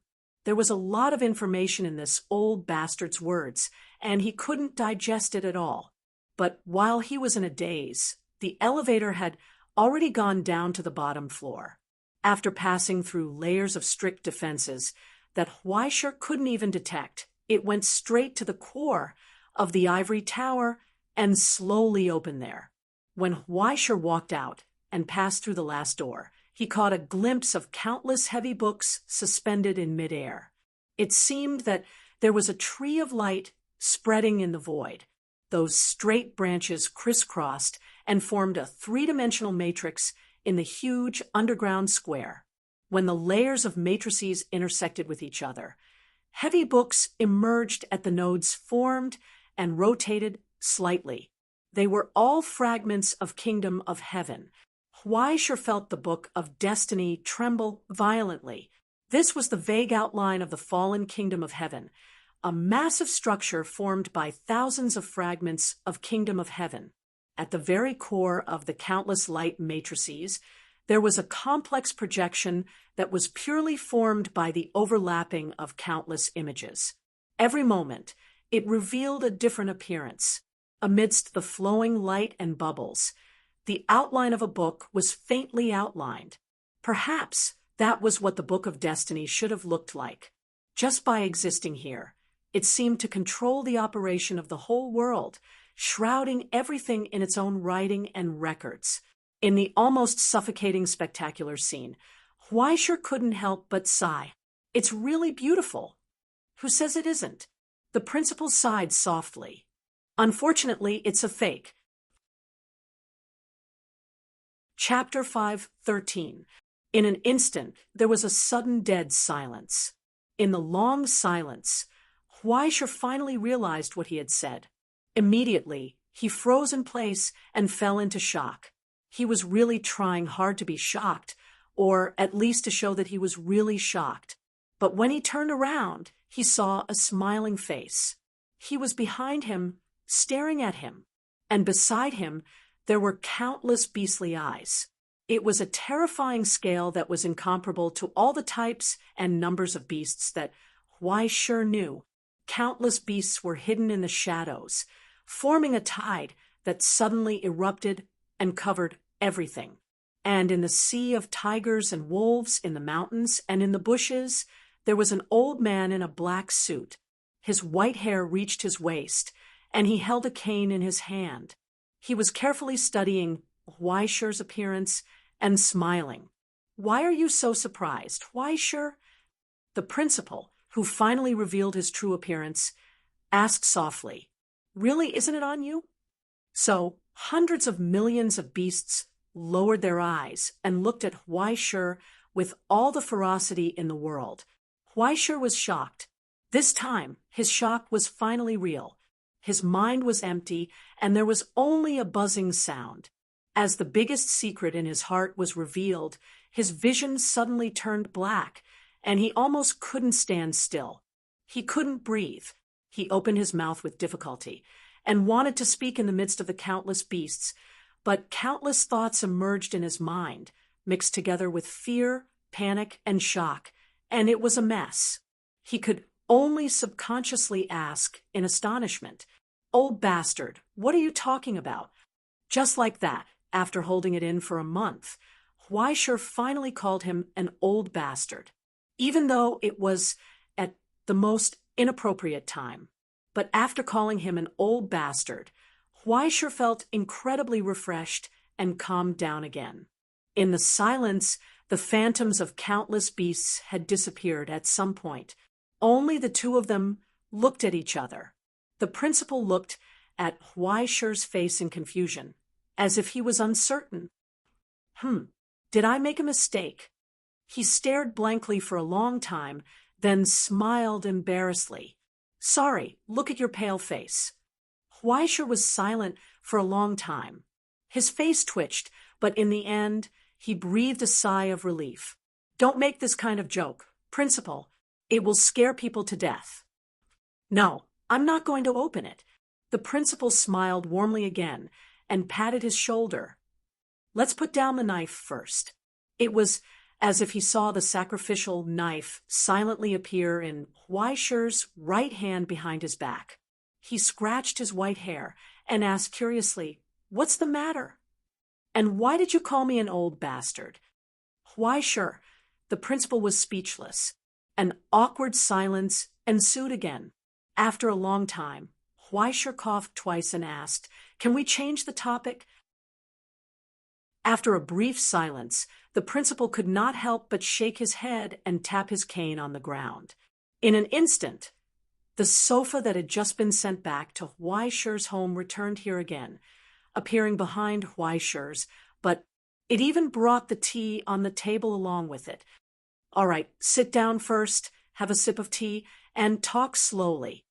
The old man shook his head helplessly and sat down first. He picked up his teacup and took a sip. He could not help but sigh. "If you ask me, young people are so easily frightened. Back then, when the ideal country was in chaos, someone told me that half of the people had fallen into the abyss. I didn't even raise my eyebrows. The quality of this generation's guardians is really not very good." Even if he had already sat down, even if the principal had not suddenly strangled him to death, Huaishur was still extremely nervous. He did not know where he had exposed himself. He did not know where Crow had died to now, and why he had not taken him away. He could only try his best to stall for time. "How did you know?" The principal was still calm. He just glanced at him and shook his head. If before this, the only person in the world who knew that the Book of Destiny here was a fake couldn't guess the abnormality that happened to you, then there must be something wrong with this world. Huaishur was silent. "You guessed right. The Book of Destiny here is fake." The principal turned back and glanced at the illusory projection in the countless arrays behind him. He waved his hand slightly, and the outline disappeared without a trace. "A few decades ago, when the kingdom of heaven fell, I did not find the shadow of the Book of Destiny. From then on, I made a fake one and placed it here, telling everyone that the Book of Destiny was in the collection of the Ivory Tower and was very safe." He sighed softly. "From then on, I have been looking for the Book of Destiny. Huaishur." "How did you find me?" Huaishur asked. "It's not difficult. In fact, as long as you have the goal of where is the Book of Destiny, it's very simple and unexpected. It's like waiting for a rabbit to fall into a tree stump." The principal smiled and looked at the young man in front of him. "About a year ago, I felt the existence of the Book of Destiny for the first time. At that time, the feedback was very short, only for an instant." "A year ago?" Huaishur frowned. That seemed to be the time when he had ascended. "At that time, On that day, in those 2 hours, a total of 97,041 noteworthy things happened in the world. Among them was Green Sun's attack on Shinhai, and the person who awakened his soul was an unknown young man. The principal put down his teacup and stared at the young man in front of him with a serious expression. From that day onwards, your life became completely different, wasn't it? After a short silence, Huaisher shook his head and could not help but sigh.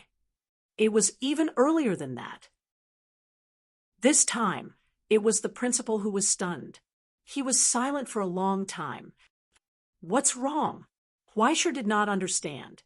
No, I just realized it now. On the sofa, the old man suddenly leaned back, as if he was relieved. He scratched his white hair and finally confirmed this reality. So the Book of Destiny is really with you. The corners of Huaisher's eyes twitched crazily. He suppressed his anger and glared at him. So you were just tricking me before. Isn't that possible? The principal smiled proudly. I just wanted to try, just to try. Huaisher shut his mouth. He finally understood the gap between him and the old bastard in front of him. He did not intend to say anything after that. Let him be strong. I'm happy anyway. After all, Crow is still hiding in the basement. As long as he notices something is wrong, he can immediately bring me. Wait, don't tell me I was sold by her. Huaisher was shocked again, and his heart was cold. This black-hearted woman is finally going to harm me. Don't be afraid. This is the real core of the ivory tower. The principal seemed to have misunderstood something and comforted him. Whether it's the Directorate of Jurisdiction or the Continuation Academy, the great arcana cannot detect what happened here. He paused, and his expression became strange.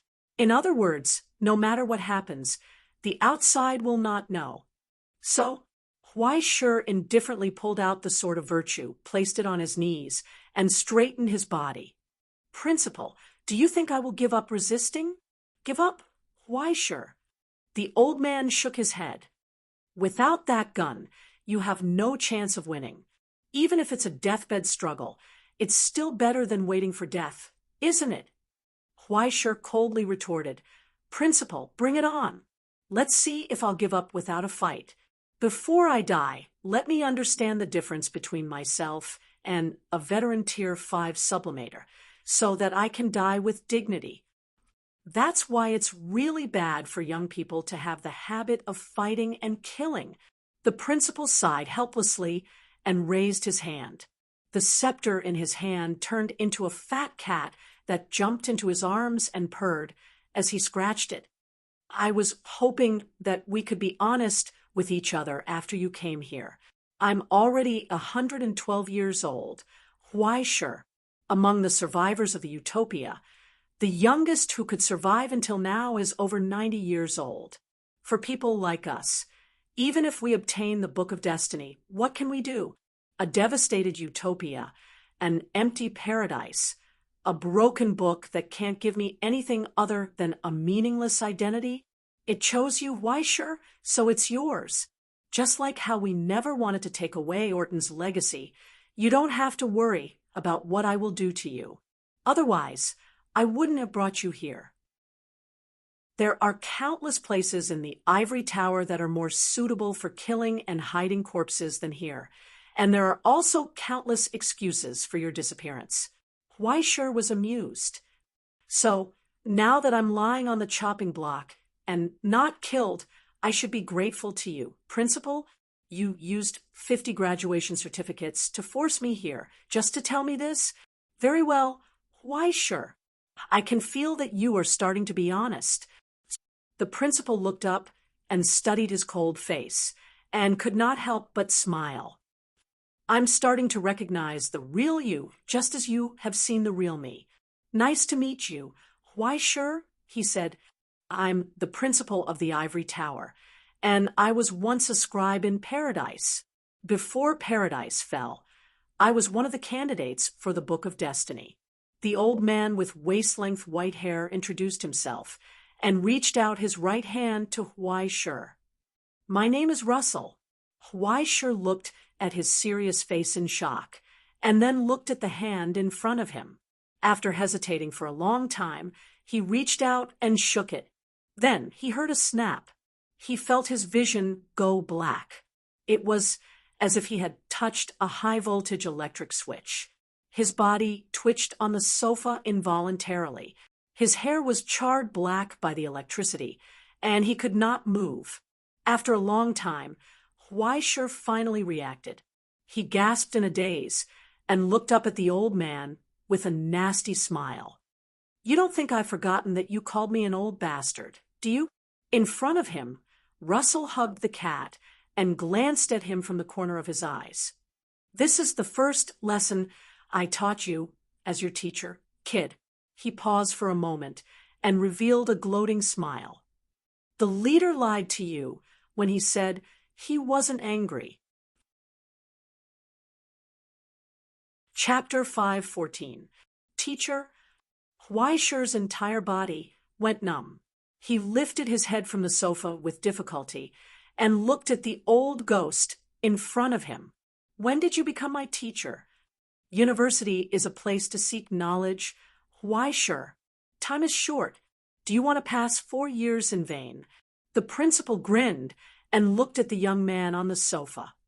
Besides, as a former candidate for the Book of Destiny and a world-famous educator, is there anyone more suitable for this identity than me? As he spoke, his eyebrows raised slightly. I have a hunch that our 4 years will be very exciting. Exciting my ass. Huaisher was furious. Did you not learn Chinese well?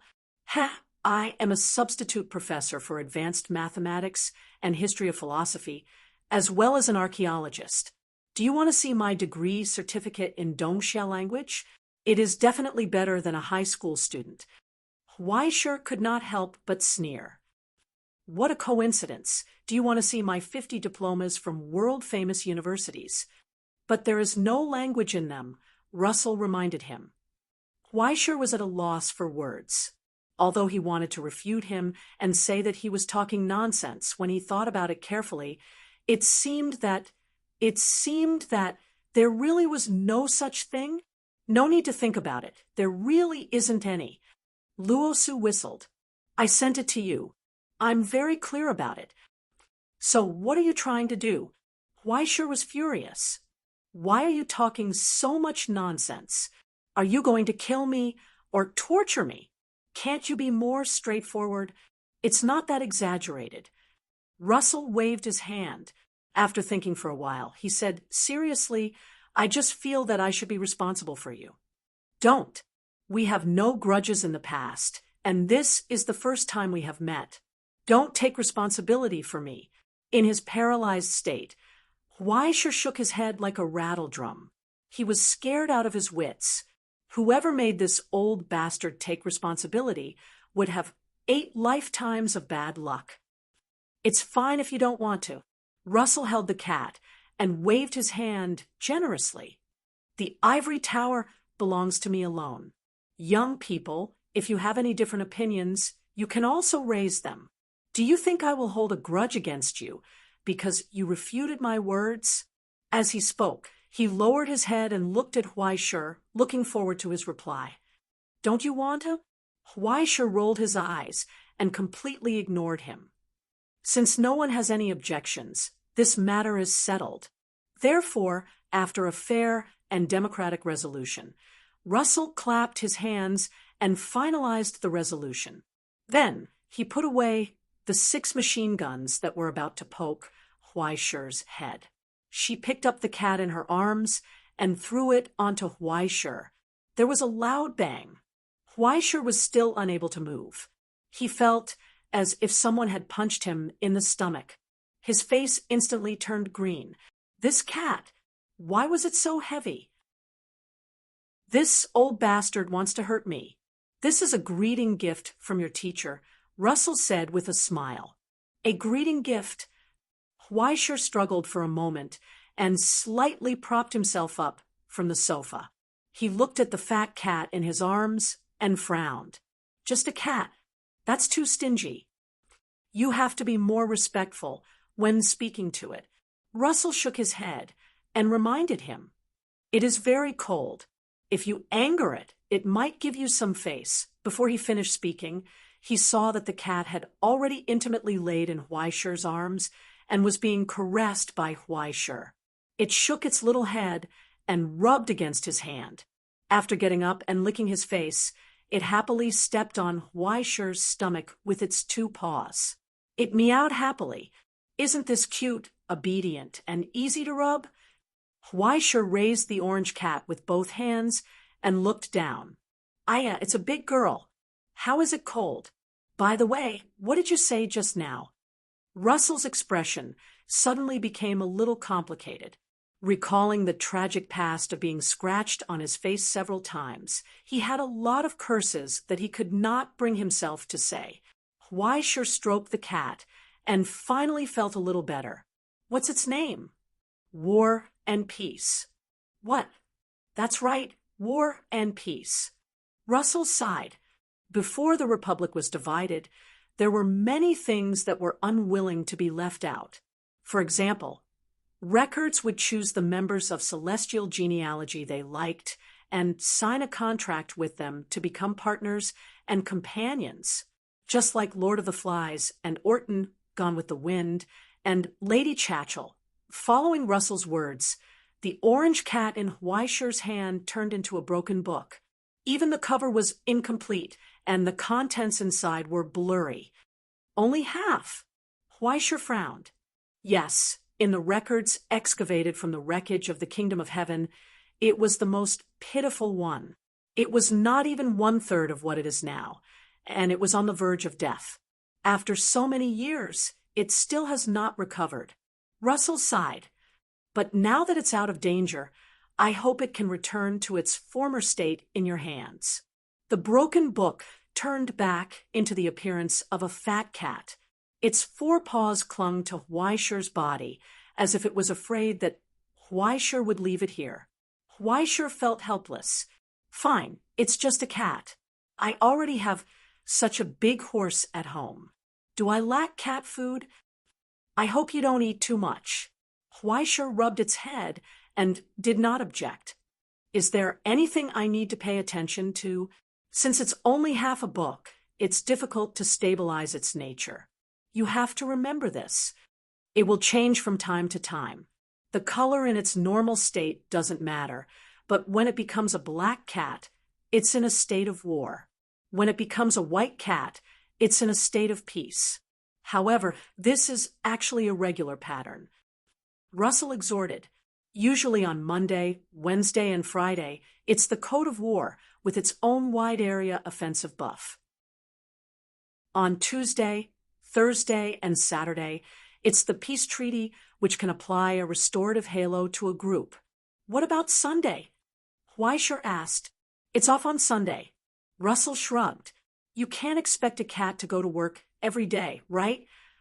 It's okay to have Sunday off. Huaisher looked at the fat cat in front of him and began to think, is this thing a little French? Okay, stop looking. Russell waved his hand. If you want to look at it at home. Huaisher was stunned for a long time. He scratched his head and was a little unconvinced. That's it. What else? Kill you? Russell seemed to be amused and glanced over. That's indeed the simplest way, and I used to want to kill you. Huaisher. That calm gaze made Huaisher's scalp tingle. He couldn't help but move back a little. However, Russell paused for a moment and shook his head self-deprecatingly. But it's useless even if I kill you, isn't it? Back when the Utopia was still around, I worked hard to become its scribe from the age of 14. I even dreamed of that day coming. Even after Utopia fell, I never gave up on searching. But until now, it has never chosen me. He said, I've already lost. Since those glorious times have already passed, why should I cling on to that little bit of joy of the past and cling on to it shamelessly? If it were 40 years ago, I might have been able to consider how to rebuild Utopia, clean up the mess, and restore the past. But now, I don't have that much energy. Even if I'm free, all I can think about every day is how to build the world's largest swimsuit park in the ivory tower. There will be hot girls in bikinis running under the sun 24 hours a day. When I die of old age on a beach chair, there will be many big-breasted female students wiping tears for the passing of their idol. How wonderful would that be? Why waste the last moments of your life after wasting your whole life on meaningless things? The old man turned his head and stared at Huaishir. He told him calmly, "That's the problem you should face, isn't it?" Huaishir was silent, unable to answer. To be fair, Huaishir himself knew how much of a mockery his existence was to Russell, and how much effort and pain had Russell put in for this in the past. However, the utopia was ultimately destroyed. Just maintaining the continuation of the ivory tower had almost exhausted his entire life's time and effort.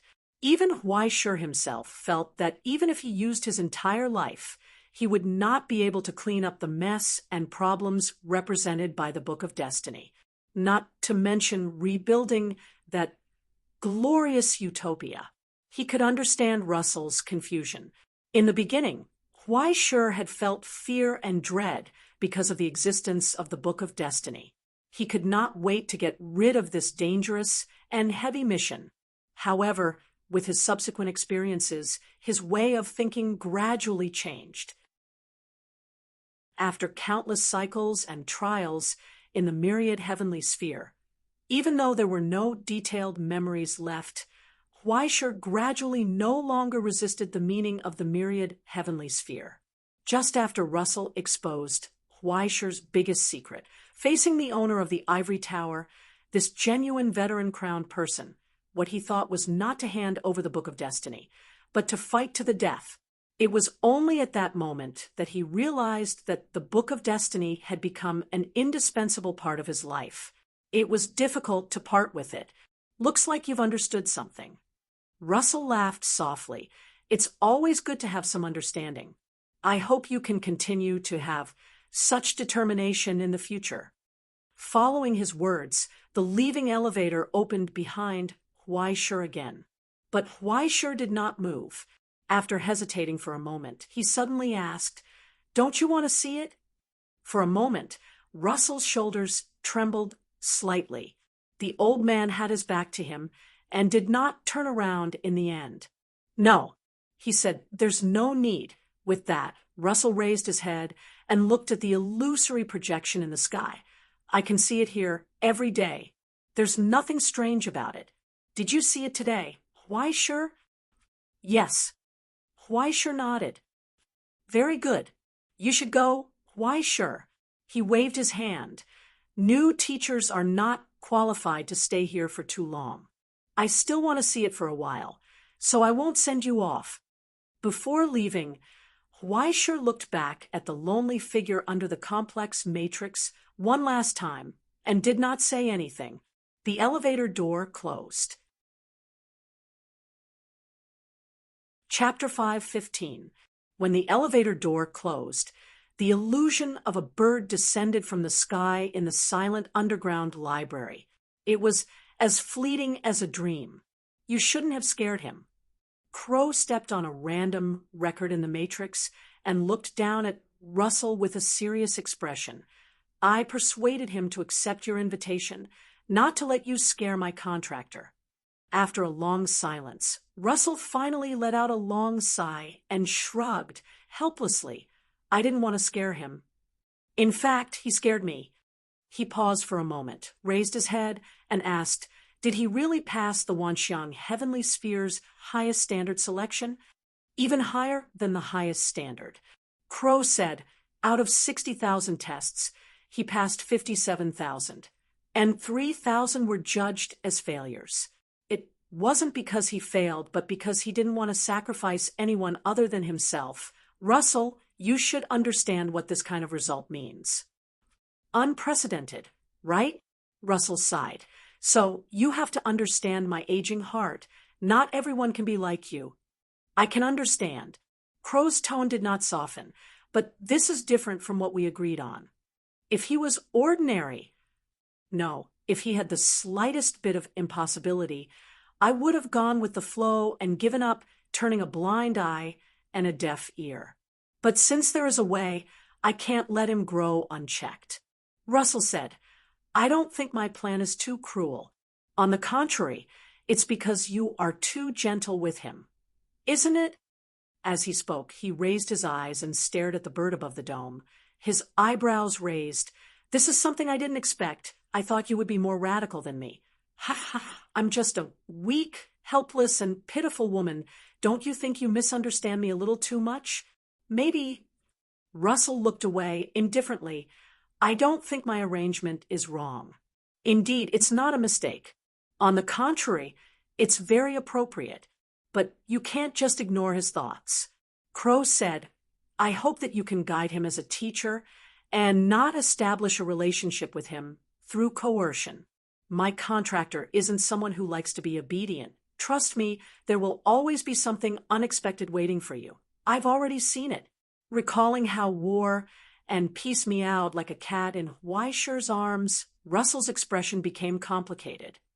His talent might be more terrifying than I imagined. To be honest, I'm a little regretful. I keep feeling like I'm trying to raise a monster that can't be tamed. He paused for a moment, hesitated, and fell into deep thought. Just in case, why don't we kill him? Aha, you can give it a try. Crow laughed. Just kidding. Why can't people take a joke these days? Russell helplessly shook his head and looked distressed. Well, I'll seriously consider your suggestion. Don't worry about this. After all, I'm still an educator. I won't screw up a student. So, Crow asked, what are you going to do? Let me think. Russell pondered for a long time and said seriously, isn't that what Doomsday said? When the heavens are about to give a person a great responsibility, they must first torment their will. As he spoke, he noticed that Crow's expression became strange. What's wrong? Ahem, to tell you the truth. Crow cleared his throat and announced loudly, I've tried all of these. He looked proud, as if he was showing off something. Persecuting contractors. I'm a professional. Silence always came suddenly. Russell looked at him in astonishment.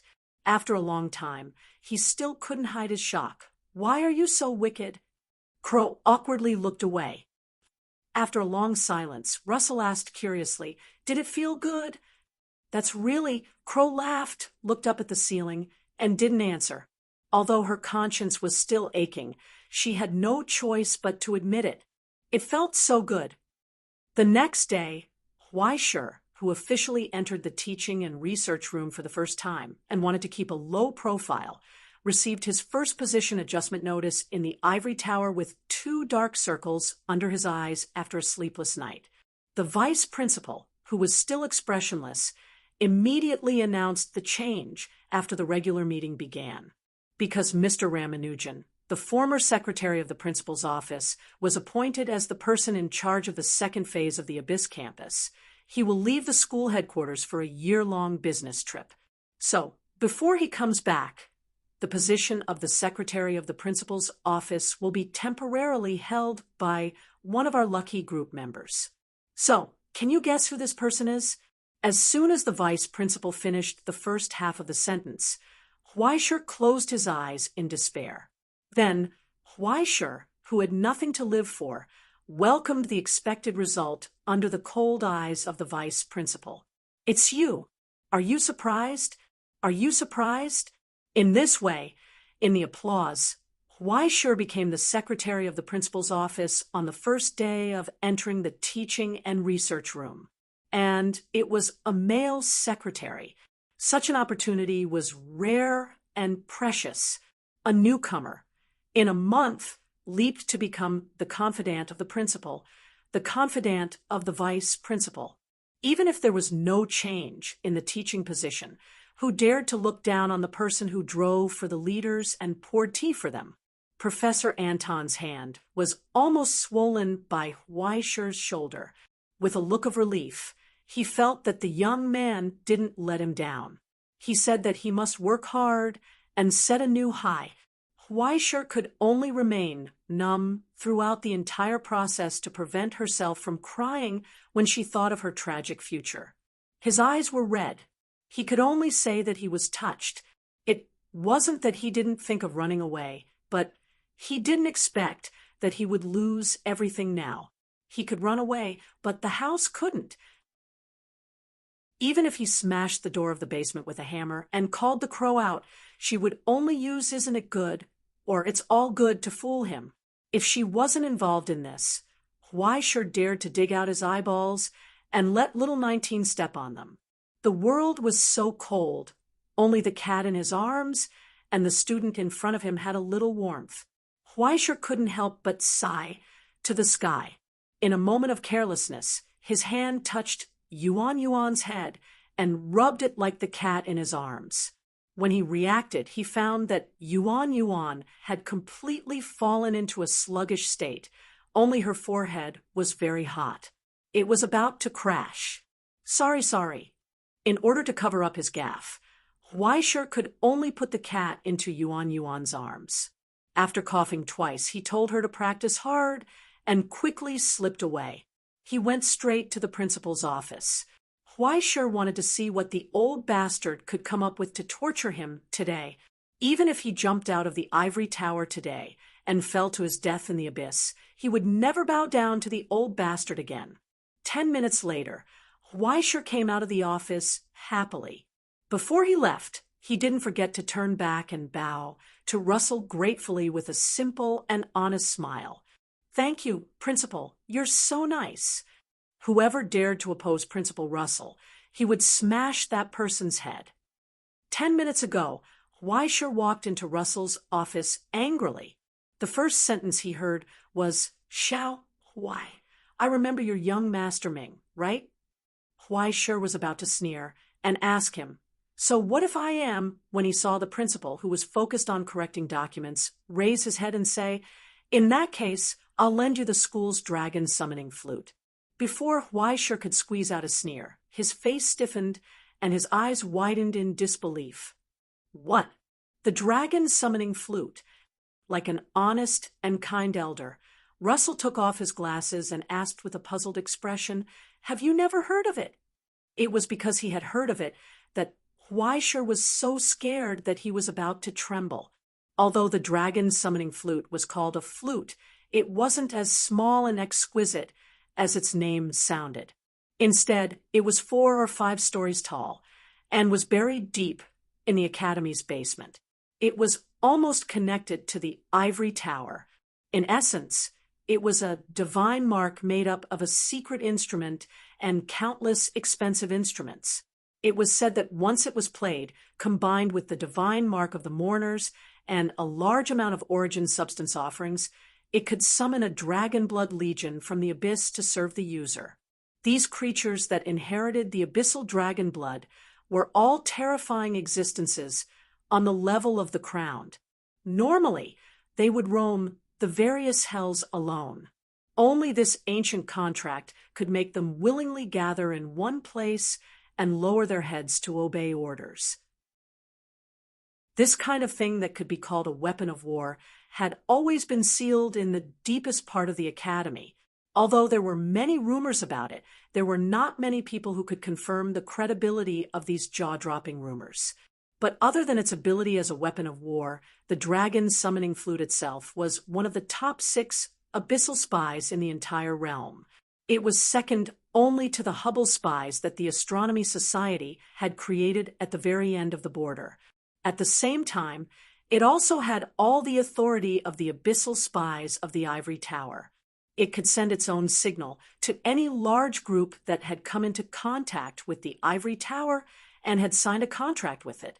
Simply put, other than being able to summon a good big brother with a single button, it also had the world's largest abyssal spies and the world's best microphone function. If he could use its search function, Huaishir would be able to save a lot of time and find the most compatible abyssal race from the ivory tower's database and a sea of contracts. Then he would be able to overcome the greatest difficulty of creating something from nothing at that time. As long as the other party was willing to respond, They would be able to discuss the recruitment conditions, contracts, and benefits. Huaisher would then be able to raise his own abyssal army from that day onwards. Isn't 1 hour a little too short? Russell wrote on the spot and raised his head to ask, is 2 hours enough? It's enough, it's enough. Huaisher held the letter and grinned from ear to ear. It was as if a little nigger who could only learn how to grow black fungus in the middle of the night in Equatorial Guinea had suddenly picked up a direct ticket to Europe. He saw a glorious future. Chapter 5:16. Name: Huaisher, male, 18 years old, the main lecturer in the classical music appreciation classroom of the Ivory Tower, also the supervisor of the Astronomical Society, the Prince of Paradise, the Calamity Musician, the Abyss Cooking Demon, the legendary investigator. It was as if a great switch had been pressed. In front of the gate, the manager just asked a question, and then Huaisher grabbed his hand and talked for 5 minutes. After he finished speaking, he looked around and asked, "Is there any water? Drink some water and then continue." "Enough, enough." The manager interrupted him helplessly. "As long as the name is approved, there's no problem. You don't have to memorize your resume anymore. Traditional skills can't be forgotten." Huaisher wiped the saliva from the corner of his mouth and was quite reluctant. "I haven't said it so smoothly for a long time. Why don't we do it again?" The manager rolled his eyes, put away Huaisher's approval, and pointed to the gate behind him that was slowly opening. He signaled him to get out of here. Huaisher was in a rare good mood and decided not to argue with this rude behavior. He turned around and couldn't wait to walk into the huge facility. After layers of tight seals, there was an underground space as big as a football field. It was as if a bridge had been built over the bottomless abyss, leading straight to the center of the abyss. Below both sides was endless darkness. One could feel the whistling wind blowing from it. At the end of the bridge, there was only a narrow round platform, covered by layers of alchemy arrays. Just standing on the round platform, Huaisher's eyes were constantly filled with illusions. It was as if countless deep hells were coming at him from the front. After the camouflage was removed, for a short time, countless flames appeared in his perception. Even if the entire miracle engraving had not been activated, Huaisher had already felt some kind of trance, as if he was rapidly expanding. In a literal sense, he was expanding. This was not an illusion. In the deepest part of his soul, the young master of life's stigmata, which was as quiet as the night, had begun to operate on its own. It could not wait to follow this feeling, to explore the abyss and welcome the arrival of the mandate of heaven. Huaisher gasped and felt dizzy. It was still a lack of control. The silence of the past was not because Huaisher was able to control it, but because there was nothing that could make this miracle come alive. At this moment, when it began to try to break free, Huaisher was unable to stop it. In the blink of an eye, countless phantoms walked out of his body and went their own way, almost filling up the entire bridge. Unlike in the past, the images of those afterimages had become different. They were no longer vague and simple silhouettes, but had become an extension of Huaisher's life. Huaisher was dressed in formal attire as if he was about to perform. Huaisher was scratching his feet in pajamas. Huaisher was fully armed and ready to explore hell. Huaisher was holding a textbook and lecturing. The mighty tide had already covered the entire array of the dragon summoning flute, causing the manager in the control room to fall into a daze. This was because the young arbiter of life's origin substance had interfered with the internal workings of the matrix. It was like an overly excited, discordant sound, seizing the main axis of the melody. This was the first time in history. "Sir Huaisher, please try to restrain your saint insignia. Otherwise, the activation of the matrix might be disrupted, and something unexpected might be summoned." A reminder came from the speakers in the ceiling. Huaisher did as he was told, and breathed in deeply. After a long, long time, the wandering phantoms finally reluctantly returned to his body. However, there were still some deviations. Right now, it was as if he had dozens of phantoms stacked on top of each other, making him look exceptionally blurry. Every movement was like a performance by the thousand-hand Guanyin, filled with a strange aura. Under his efforts to restrain his saint insignia, the dragon summoning flute's activation finally returned to a safe threshold. A strange iron chair covered in cables fell from the ceiling in front of Huaishi's eyes. As he sat down, the origin substance began to flow smoothly through the massive matrix, as if it had become one with the matrix. Specks of light began to glow. He took a deep breath and closed his eyes. The resonance was about to begin. It was almost time to draw the card. He couldn't help but rub his hands together in excitement. The current Huaishi was basically using his saint insignia as a signal to broadcast indiscriminately into the abyss. In the middle of the night, he would suddenly use a loudspeaker in a plaza to broadcast a missing person's announcement or a recruitment announcement. He would definitely encounter some unexpected situations and unknown malicious intent. Perhaps something would target him because of this. But this was the most reassuring aspect of the dragon's summoning flute. Right now, his soul was under the protection of the ivory tower.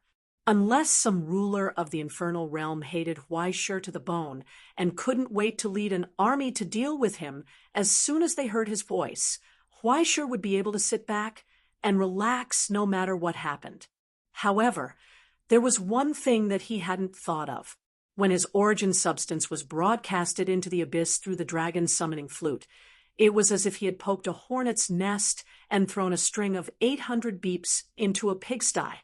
At first, there was a short period of deathly silence that made one's hair stand on end. Immediately afterwards, countless deathly silent infernal realms suddenly began to boil with activity. Countless crimson eyes opened in the darkness, listening to the flute's sound from afar. For some reason, they wanted to go out and take a look. It wasn't good to stay at home. They had to go out and apply. For example, a newbie who had just joined a group and immediately received 999 plus messages, a second-hand laptop that he had bought for 80 RMB, had hundreds of video windows pop up as soon as he opened QQ, or a person who left at 7:30 a.m. just in time for Ijo's morning rush hour. If it weren't for the fact that he was more receptive to information than normal people and had the help of the Book of Destiny, Huaishi would have already exploded on the spot. Even so, Huaishi still began to foam at the mouth, and his vision began to darken. His soul was overloaded, and his saint insignia was about to go out of control. Countless voices rang out in his ears. "Little brother, can I add you as a friend? Sir, do you need any service? Hello, I am the son of Leviathan. I am currently stranded in the Middle East. I urgently need 100 portions of origin substance to return home. When I return home and inherit Leviathan's throne, I will make you my crown wearer. Damn you, Chuhai, get out here. Please turn off the free mic. Thank you. Hello, do you have time to learn more about our Divine Father and Savior Rancher, a hiring male PR, with high salary, daily salary? Amidst the ear-piercing alarm, Huaishi opened his mouth and spat out a mouthful of blood.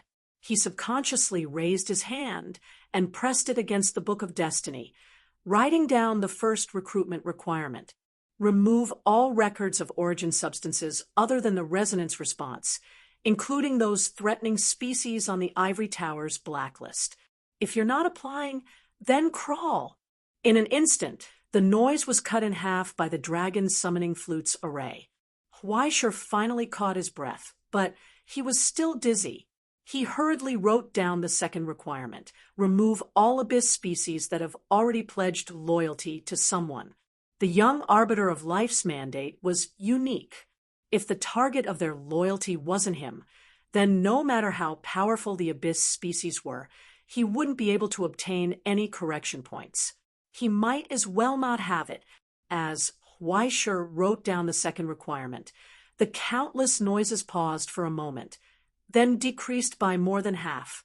Next, Weischer wrote down the third requirement. Remove all abyss species that have already formed a large scale. If it was a species that was large enough to have a leader, then there was no value in nurturing them. What Weischer needed wasn't a single step, but a process of starting from nothing. The noisy and chaotic messages began to decrease rapidly once more. The fourth requirement: remove all responses that contain conditions for a blood sacrifice. This time, thousands of them were cut down. Weischer's consciousness gradually returned to normal, but he still didn't know where to start when faced with the complicated resonance. What was left behind was still an incomparably large number, but this time the young arbiter of life's divine mark began to operate on its own. The miracle hidden in the depths of Weischer's soul connected to the Book of Destiny and took over the dragon's summoning flute's array. Then, at least 3/4 of the responses were blocked. Obviously, under the young arbiter of life's senses, these were all abyss species that didn't have development potential or had no correction points to earn. This time, there were only about 400 left. Weischer raised his eyes and glanced at the time. Half an hour had passed, so there was still 1.5 hours for him to choose. But in reality, the sooner the better. Every minute and second the dragon's summoning flute was activated, it consumed a large amount of source crystals.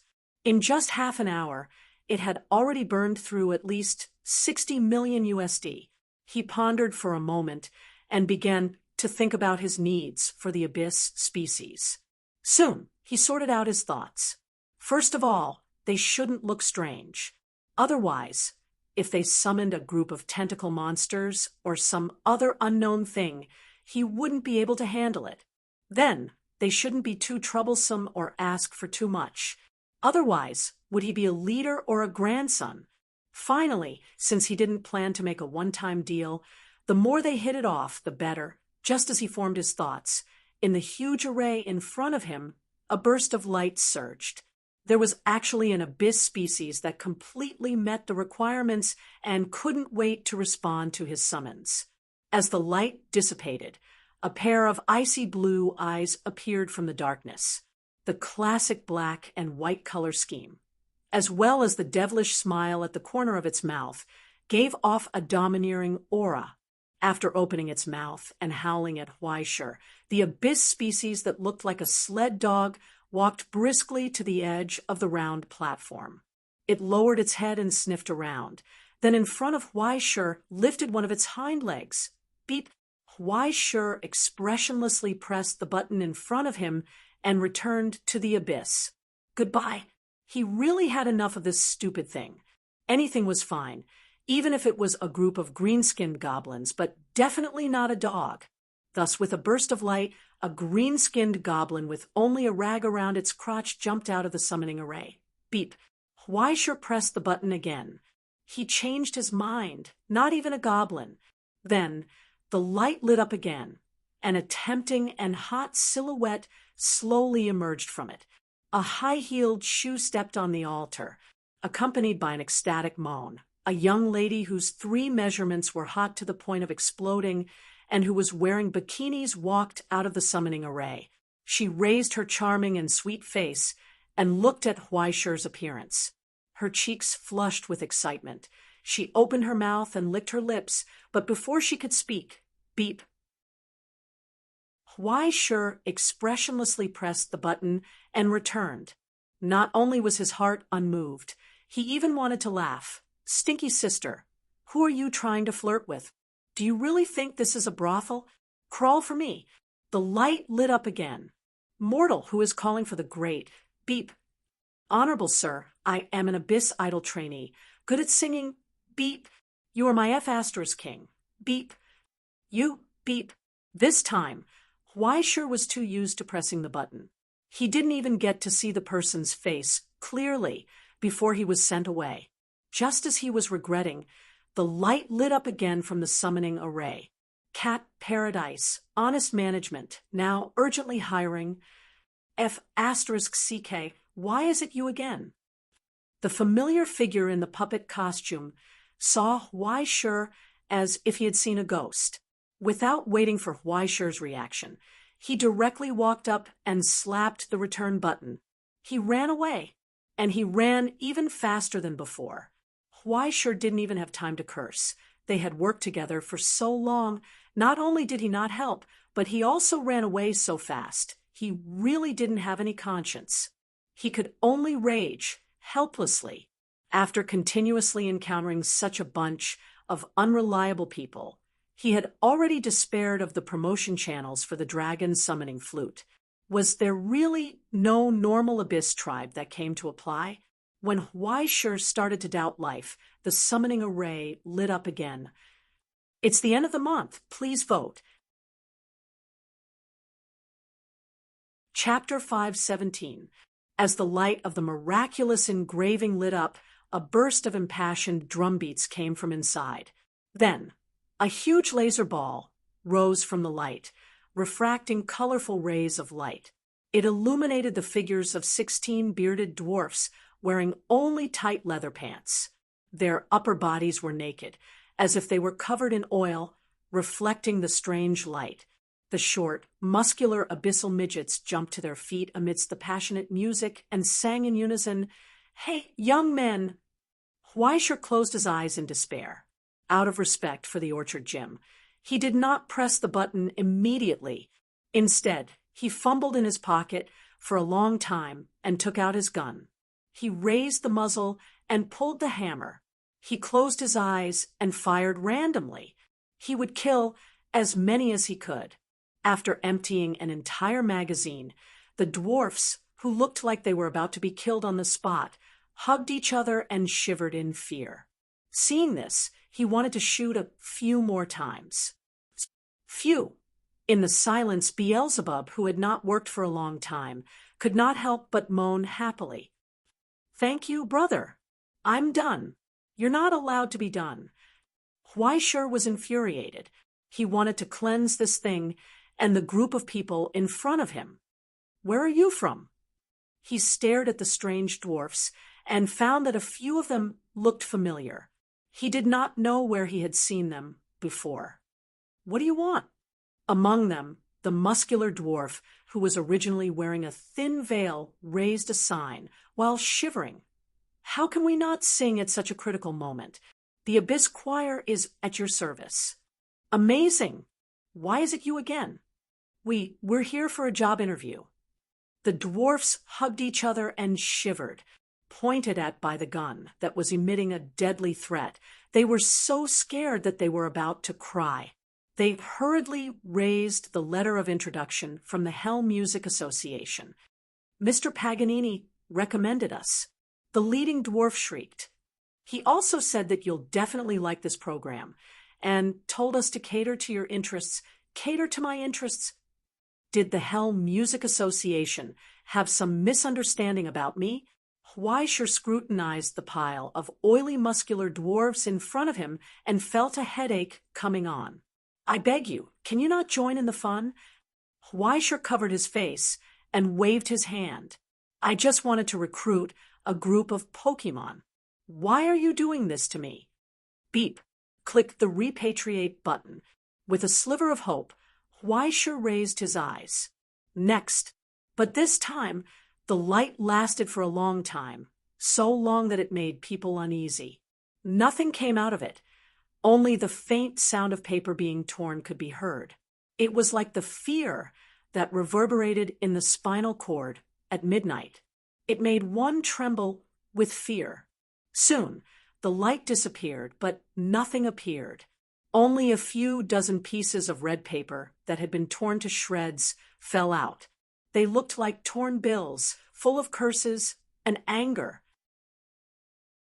Someone seemed to be cursing under their breath. Immediately, as the ear-piercing alarm sounded, the defensive measures of the ivory tower were instantly activated. A burst of blazing light flashed, and then silence returned. There was still a faint smell of blood in the air. Only a dozen faint footprints remained on the ground, proving what had just happened. In the silence, Huaishur sucked in a breath of cold air.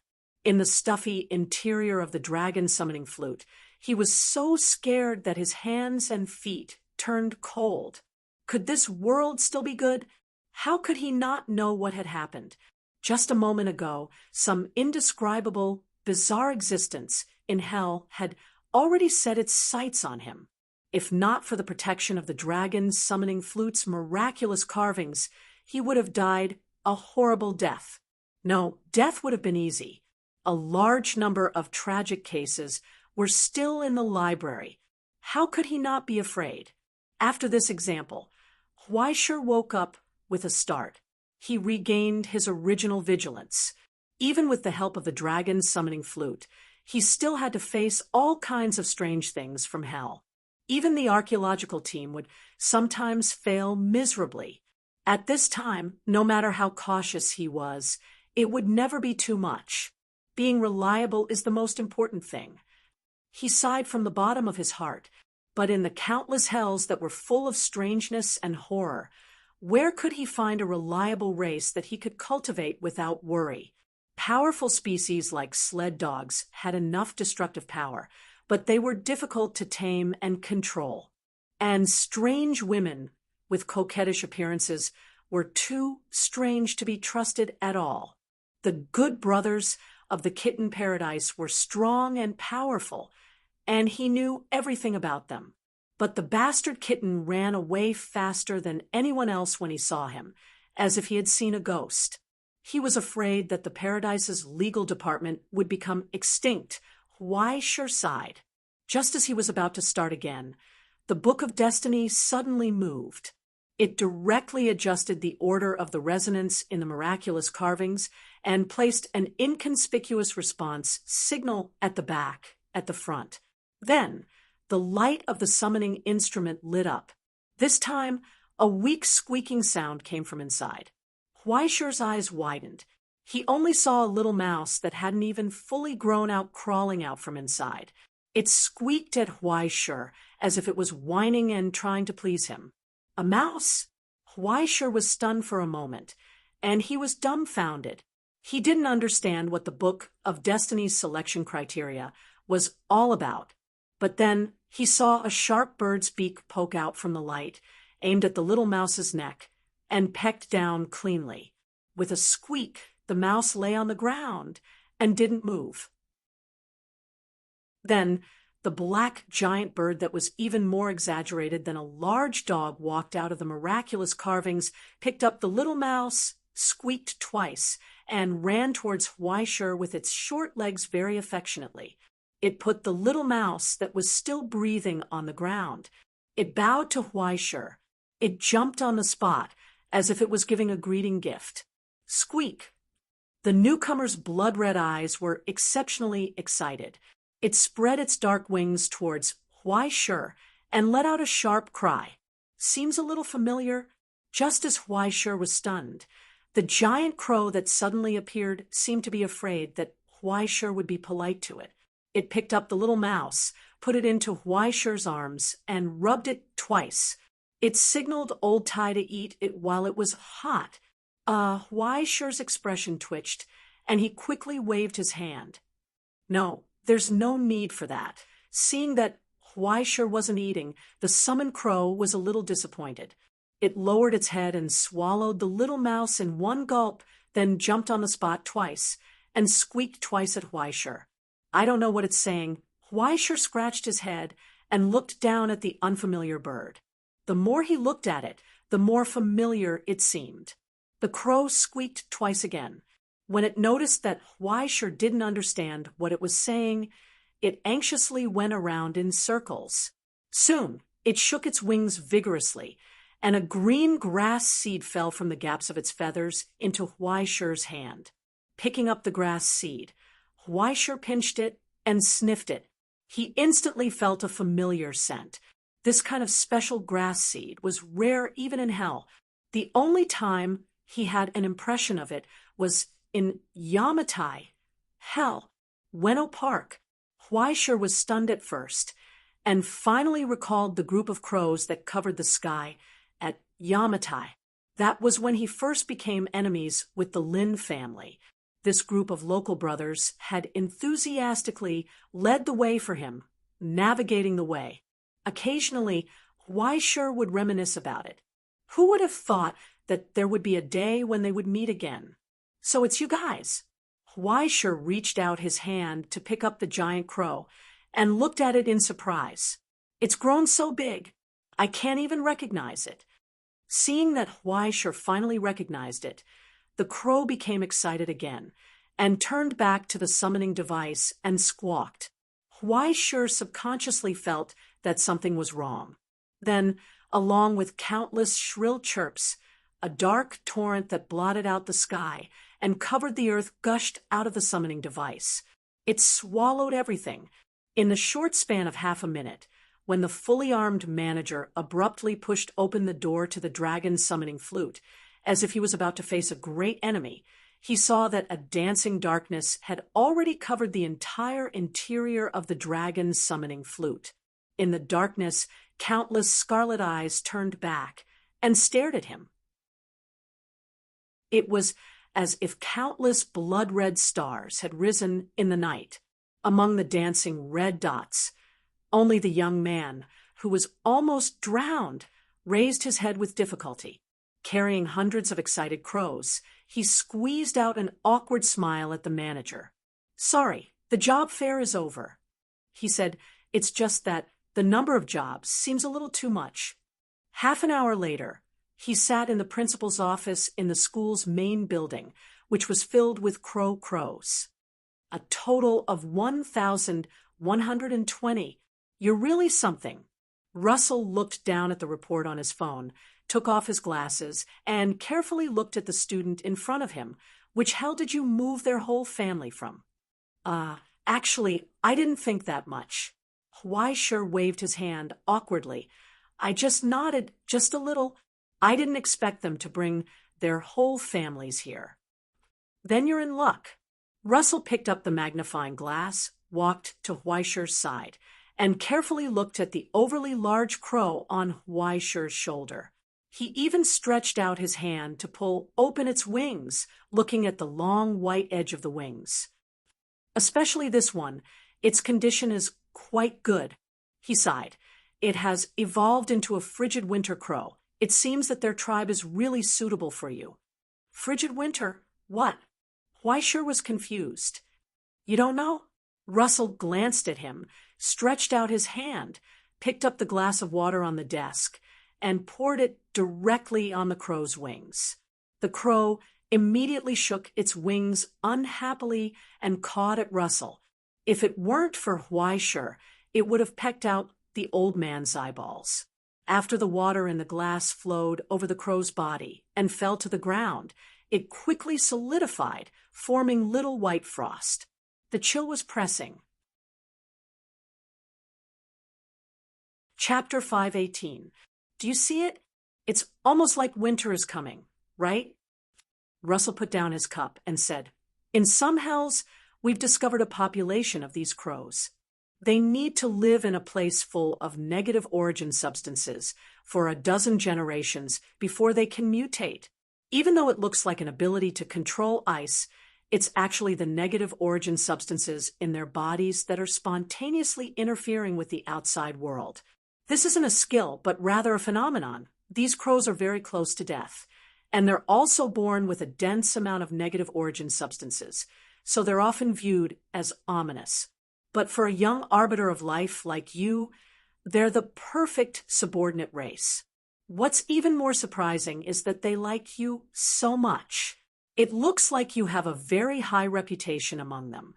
As he spoke, Russell began to clap and sighed with relief. "Congratulations, Huaishur, you've drawn a very good card." Hearing Russell say this, Huaishur finally let out a sigh of relief. He could finally relax. Even if he felt that reliability was the most important thing and didn't care too much about individual quality, the young arbiter of life only had one chance to be a subordinate, so the higher the compatibility, the better. After his joy finally died down, Russell slowly nodded and took a sip of tea before asking, "Did you feel good?" "Great." Huaisha rubbed the giant crow in his arms and sighed with emotion. I'm done. That's good. The old turtle nodded. Immediately afterwards, he revealed an unsettling smile and magically pulled out a long bill from his pocket. Then let's settle the bill. What's this? Huaisha was dumbfounded. Settle the bill. Russell looked at him in confusion. You're a new teacher. It's one thing to use the dragon summoning flute for nothing, but don't tell me you don't even plan on paying for the fuel? Wow, you're too heartless. You didn't say you wanted me to pay. Huaisha was furious. She pointed at the bill that was about to hit her in the face. Also, I only used it for a little over an hour. It's fine if you charge me $130 million for the fuel, but what the hell is this additional $40 million? Old bastard, you tricked me again. Recently, the trade war between the demonic gold bank and the House of American banks has been very fierce. The price of origin-form crystals has more than doubled. I'm giving you 2 times the original price. I can't be more considerate, okay? Russell picked his nose calmly. Besides, what's wrong with additional fees? Could it be that there was no additional charge for summoning over 1,000 hellish hordes at once? Also, 1,000 crows made a mess inside. This is a super sophisticated facility. Okay, why sure? Don't tell me you think you can just clean it up with a mop. $170 million. I'm already giving you a discount on account of our teacher-student relationship. At this point, Russell's heart ached. Teacher is so considerate of you. Everything is for you. But what about you? But you're calling me an old bastard. Is that so? Huaisha was a little uncertain. Of course it's like that. Russell's expression became serious. As the principal of the Ivory Tower, and as your teacher, would I be greedy for your 100 million yuan? To me, 100 or 200 million is nothing. But the vice principal said yesterday that you secretly used public funds to go to the border and gamble. Bullshit. Russell was furious. His expression became even more serious. How can you question your teacher's moral character? Do I look like the kind of person who misappropriates public funds and has a bad moral character? You do. Huaisha glanced at Russell's performance out of the corner of his eye. They're both old foxes. Who are you playing with? He definitely wouldn't give him the money. He didn't believe that Russell could kill him. Since you've said it like that, teacher has no other choice. Russell sighed sincerely. Teacher will help you pay this 100 million yuan. Who told me to be your teacher? Really? Huaisha was instantly on guard. Of course it's true. Russell nodded sadly. But when I misappropriate public funds, I will forge your signature. At that time, if the vice principal wants to get rid of the traitors for the Ivory Tower, I can only destroy the righteousness. Wait. Huaisha widened his eyes in disbelief. How can you be so shameless? Hey, you're talking as if this is the first day you know. Russell sat in his boss chair and looked at Huaisha's appearance. He asked earnestly, Teacher has promoted your position, increased your salary, let you use the dragon summoning flute, let you use the hell card, let you use it. Don't tell me this crow doesn't smell good. In the silence, Huaisha turned back and looked at the huge crow in his arms. In front of that pair of small eyes full of expectation, he really couldn't bear to say that it didn't smell good. Then Russell asked in a trembling voice, Ask yourself honestly, don't I treat you well? Huaisha was still speechless, although he often complained in his heart that the old bastard liked to tease him. In all fairness, Russell was really good to this traitor. Not only did he not kill him, but he also took him in as a student, promoted and trained him vigorously. He even used public funds for private purposes and let him borrow the dragon summoning flute to draw cards. Although now it seemed that this was a trap that Russell dug for him. He had already received benefits, so he couldn't just turn his back on him and deny it, right? Huaisha could only nod and sigh. So, you're going to persecute me again, right? I'm also very pleased that you can think so clearly. Russell's smile became like an old grandpa on a bucket, looking kind and harmless. He just took out a document from his desk drawer and slowly pushed it in front of him. His eyes were eager. He was full of expectations for the future of this young man. Everything had already been arranged clearly. In the end, Weischer finally accepted the trouble that Russell threw at him, although it looked very troublesome no matter how he looked at it. But whether it was from the favor of the dragon's summoning flute or from Russell's bill, Weischer had no reason to refuse. Moreover, this was not Russell's private matter, but official business of the Ivory Tower. As a teacher of the Ivory Tower, if the teaching and research office was assigned, how could Weischer not go? It was nothing more than a business trip. He could just treat it as a new activity after the long grass period of the game ended. It was not the first time that he was a tool. After living a peaceful life for half a year, Weischer found that he began to look forward to an adventurous life. He felt that he was crazy. But even if he went on a business trip, it would be 3 days later.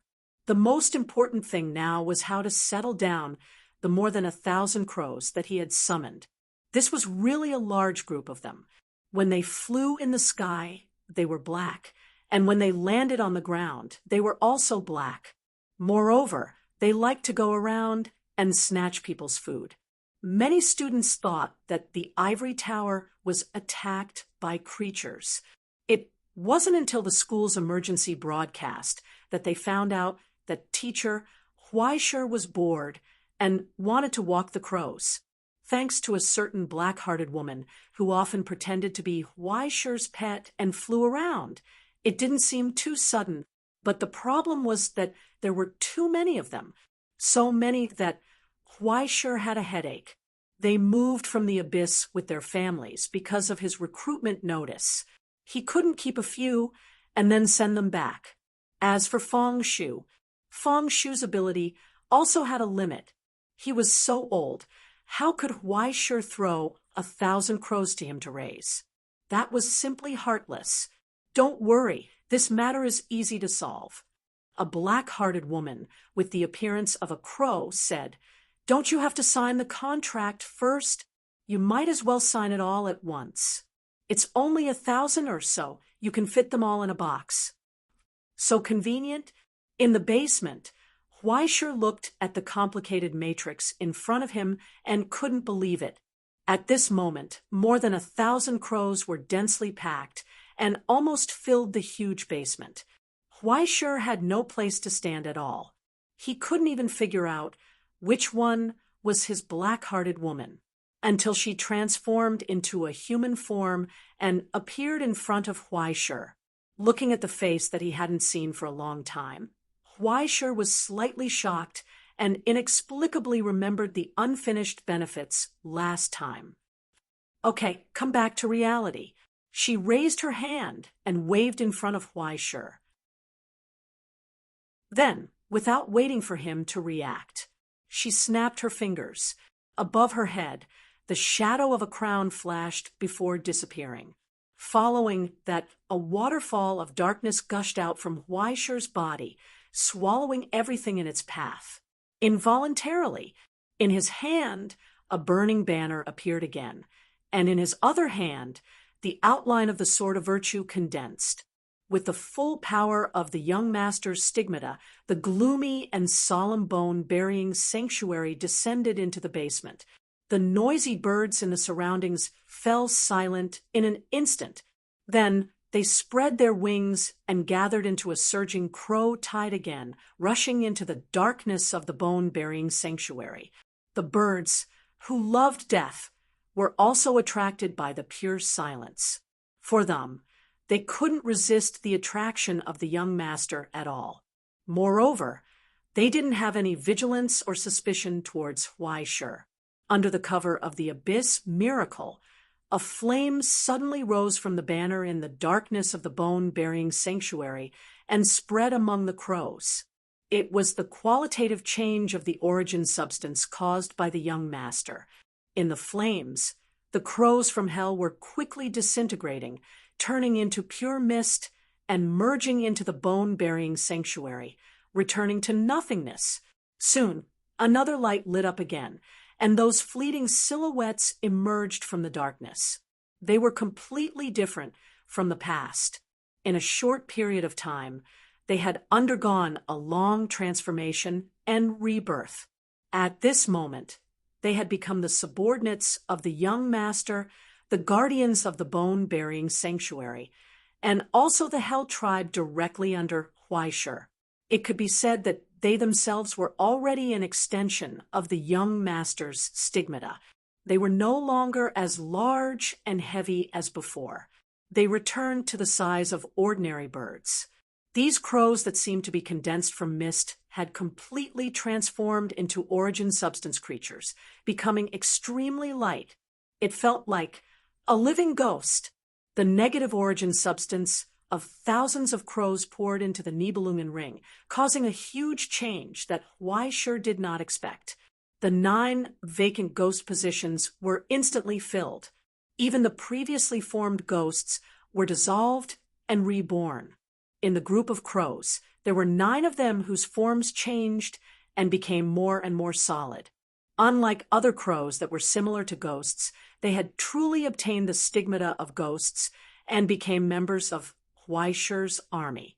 The compatibility between the miracle from hell and this group of crows was ridiculously high. There was no obstruction between them at all. It was unknown if it was the influence of Huaishur's soul, but layers of complicated silver-white patterns quickly appeared on the bodies and wings of the 9 crows. They looked like they had a metallic texture, and in the mouths of the 9 crows there were ancient and gorgeous candlesticks. On the candlesticks, a short candle was burning quietly. It emitted a faint light from the darkness. Those faint flames looked so unreal, like a dream bubble. No matter how turbulent and violent the hurricane was, it could not be extinguished. Candlesticks. Huaishur could not understand what was going on, but through these 9 candle crows, he could feel that the entire flock of crows was under his control. It was as if they were his arms, and their minds were connected. There was no inconvenience at all. The entire flock of crows had become an extension of Huaishur's army. With their replenishment, young Arbiter Ming's stigmata had completed another transformation. It seemed to have become more complete, and Huaishur felt a sense of joy from the bottom of his heart. With the power of the ivory tower, he had passed the most difficult hurdle so easily and easily. From now on, as long as Huaishur nurtured the flock of crows step by step and made them into a large flock of abyss, he would be able to obtain an endless stream of cultivation essences and help young Arbiter Ming grow rapidly. Huaishur had a thought. He took out the Book of Destiny and slapped it down on the 9 candle crows in the flock. Now that they were considered his own army, this move should work.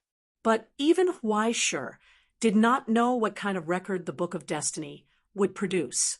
It could only depend on luck. Fortunately, after the Book of Destiny was slapped down, the crows were still crows. There were no strange changes. A few of the crows glared at Huaishur, then suddenly opened their mouths and cried out, "You're right." Holy! As if someone had pressed an incredible switch, the flock of crows instantly became restless. All the crows were restless. They stared at Huaishur and began to praise fervently, "Holy! Holy! Holy!" Huaishur was so scared that his face turned green. Where the hell did this bunch of fanatics come from? No, why are they repeating themselves like, "I bought a bunch of repeaters"? That's all they can say. Are you guys possessed by lizard men? By the time Huaishur calmed down the flock of crows, a few hours had already passed. His ears were constantly buzzing. In the middle of the night, if the basement's soundproofing was not good enough, the neighbors would have already come knocking on his door. Huaishur was not worried about whether he could win or not, but what if the crows thought he was an enemy and pecked him to death? He could only be in a panic. From beginning to end, a certain black-hearted woman was leaning on the side and watching him make a fool of himself, until Huaishur was completely out of ideas. She picked up the birdcage that she had bought for herself in the antique shop and threw it over. Catch! Huaishur staggered when he caught the gorgeous birdcage. It looked light, but the actual weight of this thing was not inferior to solid steel. After opening the door of the birdcage, there was no sight of the birdcage. Instead, there was a burst of multicolored blurry light. It was like an entrance to a certain place. Huaishur did not have time to think too much. He just pointed at the birdcage. Without saying anything, the flock of crows that blotted out the sky soared into the sky, turned into a gray storm, and drilled into the birdcage. They had all drilled into it. When the last crow flew in, the door of the birdcage closed on its own. A white fog rose from the empty birdcage. When the fog dissipated, a lifelike crow could be seen jumping around inside. He could also see a small mountain peak, a forest, and a graveyard below. Huaishur held onto the handle of the birdcage. He could sense the changes in the crow's condition inside. They did not feel cramped or uncomfortable inside. Instead, they quickly adapted to this new place and began to happily sing a new round of hymns in unison. What is this? Huaishur held onto the birdcage, turning it over and over as he looked at it, feeling incredibly curious. In the past, he had never noticed that he had such a strange thing in his house. The cage of dreams. The black-hearted woman, who had seen enough of the commotion, said, "It's something made from the leftovers of rotten dreams. You can use it as a supersize pokeball. It should be able to hold these weightless origin substances. It'll make it easier for you to get a good night's sleep in the future." It was as if she could hear those crows singing hymns all the time. Her smile became even stranger. "I didn't know that you liked crows that much." She suddenly leaned in closer and looked closely at Huaishur's face. She smiled slightly. "Do you have some unspeakable thoughts about me? Is that why you want to find a few crows to rub and hug?" I don't. Don't talk nonsense." Huaishur jumped in fright. His eyes widened. "How can you accuse me of something I'm innocent of?" "Oh, is that so?" Her slender eyebrows jumped slightly as she sighed, regretfully. "Then I must have misunderstood. Seeing how hesitant you looked, I thought that you wanted to continue the benefits from last time." "How regretful. What the hell are you regretting?" Huaishur was angry. "If I really want your benefits, I might as well hold a chisel and take a few bites." Therefore, the woman's smile became more and more cheerful. This made Huaishur unhappy. He wanted to beat her, but after staring at her for a long time, he couldn't do it. He could only shake his head and sigh helplessly. Huaishur raised the cage in his hand and asked, "Haven't you found the problem?" "Holy, not this." Huaishur scratched his head and became a little irritated. "Haven't you found that the character settings are overlapping? No, what I mean is, now that so many crows have suddenly appeared, I won't know how to distinguish them in the future. No, what I mean is, after knowing each other for so long, I can't still call you, hey, right? That makes sense." The woman nodded thoughtfully. Then she suggested, "Why don't you call me crow number 1, and then number 2, 3, for from below? Isn't that good?" "Not good at all." Huaishur didn't get angry. He didn't even glare. He just stared at the woman in front of him, seriously. "I'm not asking you how to distinguish so many crows in the future. I'm asking for your name." Huaishur looked at her. Finally, he plucked up his courage and asked seriously, "Tell me your name." In the silence, the woman in front of Huaishur seemed to be stunned. She raised her eyebrows and looked at the young man in front of her as if she had met Huaishur for the first time. She couldn't help but chuckle softly, but she didn't speak. After a long wait, Huaishur finally retreated. He sighed, waved his hand, and turned to leave. But before he left, he heard a soft voice like an illusion coming from behind him. "Tangi." He turned around in shock and froze on the spot, because she was standing behind Huaishur, so close that he could almost feel her breath on his face. Huaishur subconsciously took a step back, but she moved forward again, pressing forward step by step. She reached out and almost pushed Huaishur against the wall. When she lowered her head to look at his lifeless face, she revealed a mischievous smile. In the silence, Huaishur could only hear his chaotic heartbeat.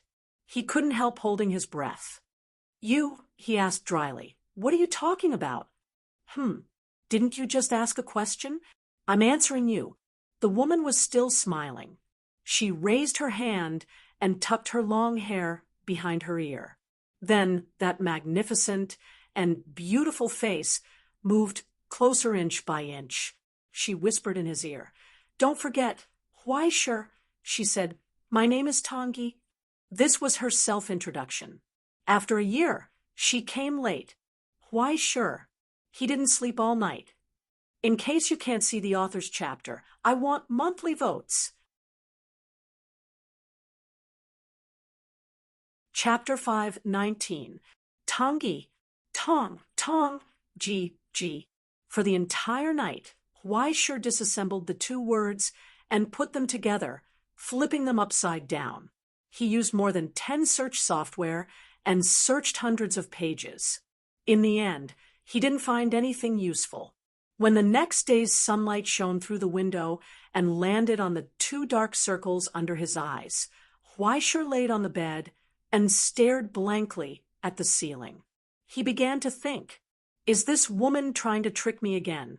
But when he thought about how she didn't cheat him of any money last night, and how she didn't take the opportunity to take away anything at home, even his virginity was still intact, and she didn't take the opportunity to sully it, thinking of this, Huaishur couldn't help but breathe a sigh of relief.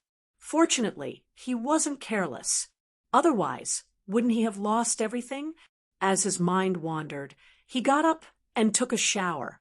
After washing up, he ate breakfast and began to prepare for today's lesson for the students. But when he mentioned the Cage of Dreams, he was stunned. The number had changed. Previously, there were 1132 of them, but now there were 1156 of them. There were an additional 34. After all, Decaying Dream had once been the ruler of this world. After Tongji had processed the parts of his remains, this dream cage had become an incredible relic of the border. Countless dreams overlapped within it, faintly forming a hell between existence and nothingness. It seemed to be connected to some other place. If it was in the hands of a stigmata like the Nightmare Lord, it would probably become a powerful weapon. But even if it was only used as a birdcage, the effect was still amazing. In just one night, the number of crows had increased by a lot. But if he wanted to go one step further and form a new scale, he would have to rely on the help of young Arbiter of Destiny. Now, they already looked like a large flock from hell. But for some reason, they still couldn't form a truly large flock. Perhaps they were still lacking some opportunities and growth. It seemed that staying at home and doing nothing, waiting for them to grow on their own, wasn't too realistic. But at least there was a path. It was better than when he had nothing and slapped his head thinking about where to go to get some. Then, from today onwards, he would work hard to become a master of magical animals. He sighed. Hopefully, the process would be simpler. At 8:00 in the morning, Huaishur's doorbell rang punctually. Lin Shurgio, who was still yawning, and Yuan, who was carrying Shan Jun's heavy sword and violin, had already arrived at the door. After greeting Fang Shu, The two entered Huai Shi's study to prepare for today's class. Compared with Yuan Yuan, who had made rapid progress recently, Lin Shizhou was getting more and more lazy. He looked like a bored student that could be seen everywhere, which was very consistent with his usual harmless disguise. Huai Shi would have thought that this guy had turned over a new leaf if he hadn't heard that the friction between the clubs he was close to had become more and more intense. The fact that no one had grabbed his handle meant that his ability to stir up trouble was getting better and better. After tricking someone, he was even given a silk banner as a thank you. She acted like an obedient child in Huai Shi's place, but who knew how wild she would be when she went out. After checking Lin Shizhou's homework, Huai Shi shook his head helplessly. It wasn't that he did something wrong or bad. No matter how bad Lin Shizhou was, he wouldn't play any tricks in his teacher's class. The homework was done quite well. There were no traces of plagiarism, and it didn't seem like he forced others to write it for him. When Huai Shi occasionally asked questions, he could also answer fluently. And the skills taught by Huai Shi, although he wasn't very good at it, he could still see that he practiced hard. But that was it. Excellent was excellent, qualified was qualified, but no matter how he looked at it, he felt that this guy should be more than just excellent and qualified. After thinking about it, this was Huai Shi's own fault. He didn't teach him the right things and places. But as a teacher, there was no reason to teach a student bad things, right? Huai Shi closed the homework and looked at the serious little Shizhou in front of him. His expression became serious. Have you been too idle recently? No.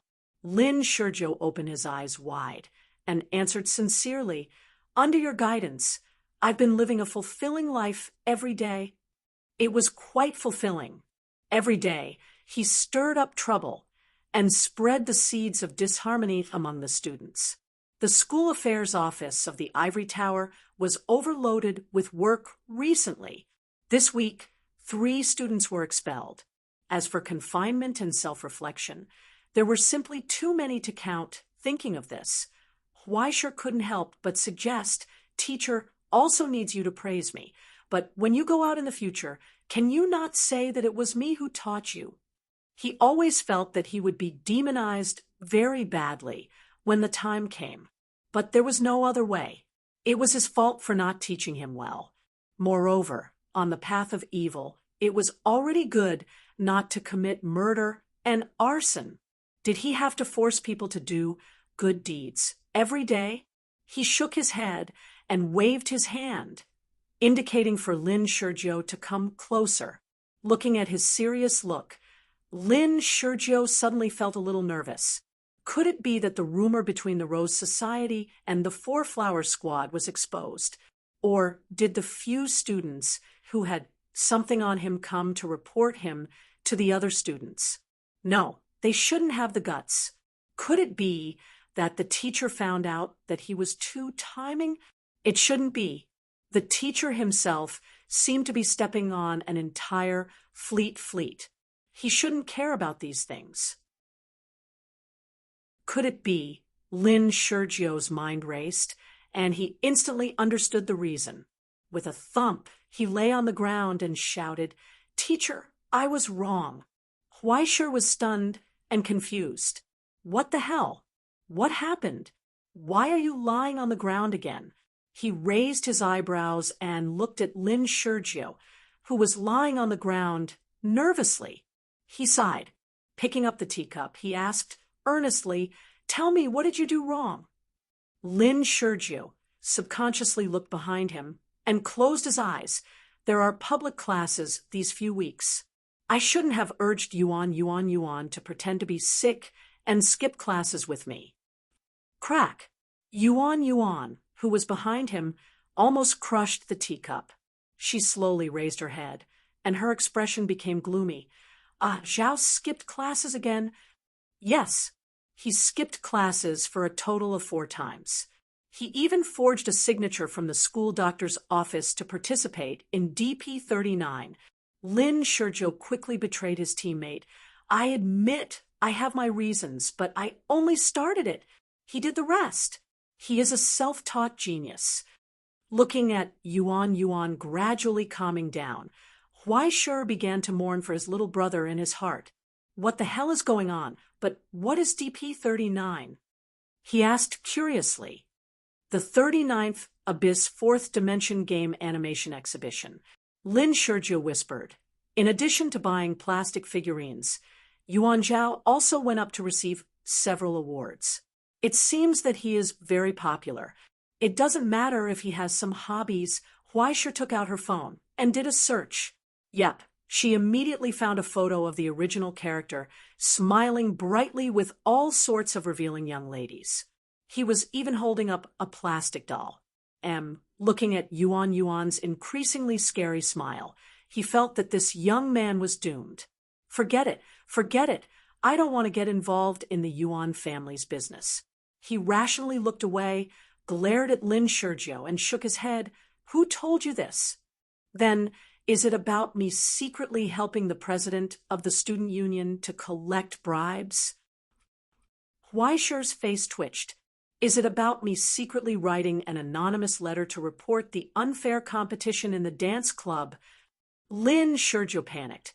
It can't be about the fall of the school's deputy director, right? Okay, don't say any more. Huaishur couldn't help but want to pinch his mouth. Little brother, isn't your life a little too rich and colorful? If you continue like this, even the teacher can't protect you. His heart couldn't take it anymore. Why can't one or two people let me be at ease? Isn't it better to learn more from Yuan?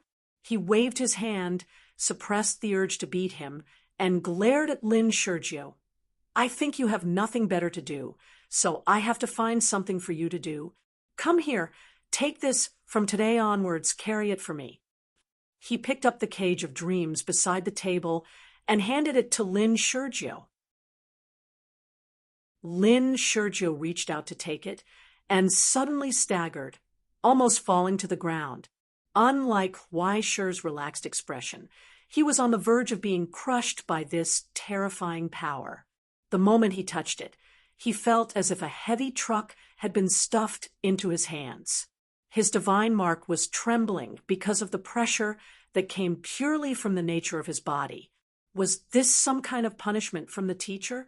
Lin Shurjo opened his mouth to beg for mercy, but then his expression changed. It was as if his blood had been congested, and his eyes emitted bursts of purple-red light. Oh!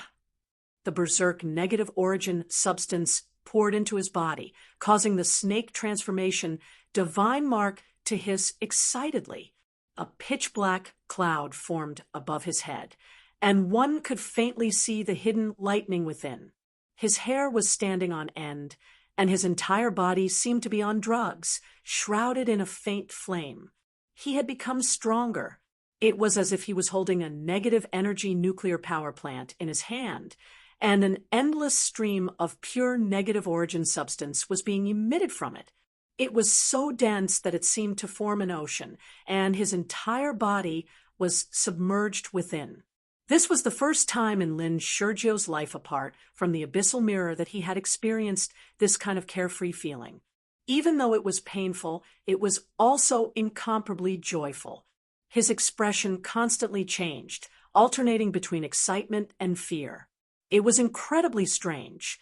The snake transformation's sacred mark, which had been dormant for a long time, actually began to show signs of growth under the stimulation of the cage of dreams. Lin Shurjo danced with joy when he felt his teacher's care. As he raised the cage of dreams, he couldn't help but turn around to look at Yuan. He was filled with pride. Can you do it? Yuan's expression was confused. She couldn't understand what he was thinking. Enough. Huaishur patted the back of Lin Shurjo's head. 10 minutes a day is your limit.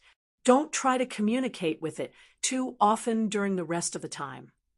Be careful not to have nightmares. Yes, he would dream of being surrounded by thousands of crows singing hymns or something. What if he got brainwashed by them? Huaisher didn't want to have a little psychic following him around and calling him holy every day.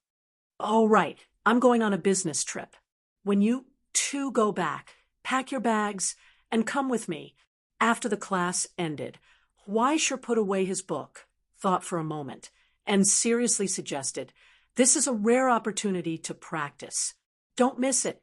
Seeing that Lin Shizhou and Yuan Yuan didn't seem to understand, Huaisher revealed the same kind smile as Russell. It was good to be young.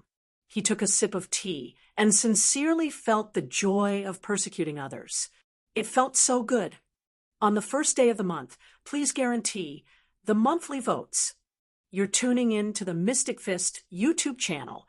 Don't forget to subscribe and join us on this journey to catch the most captivating stories.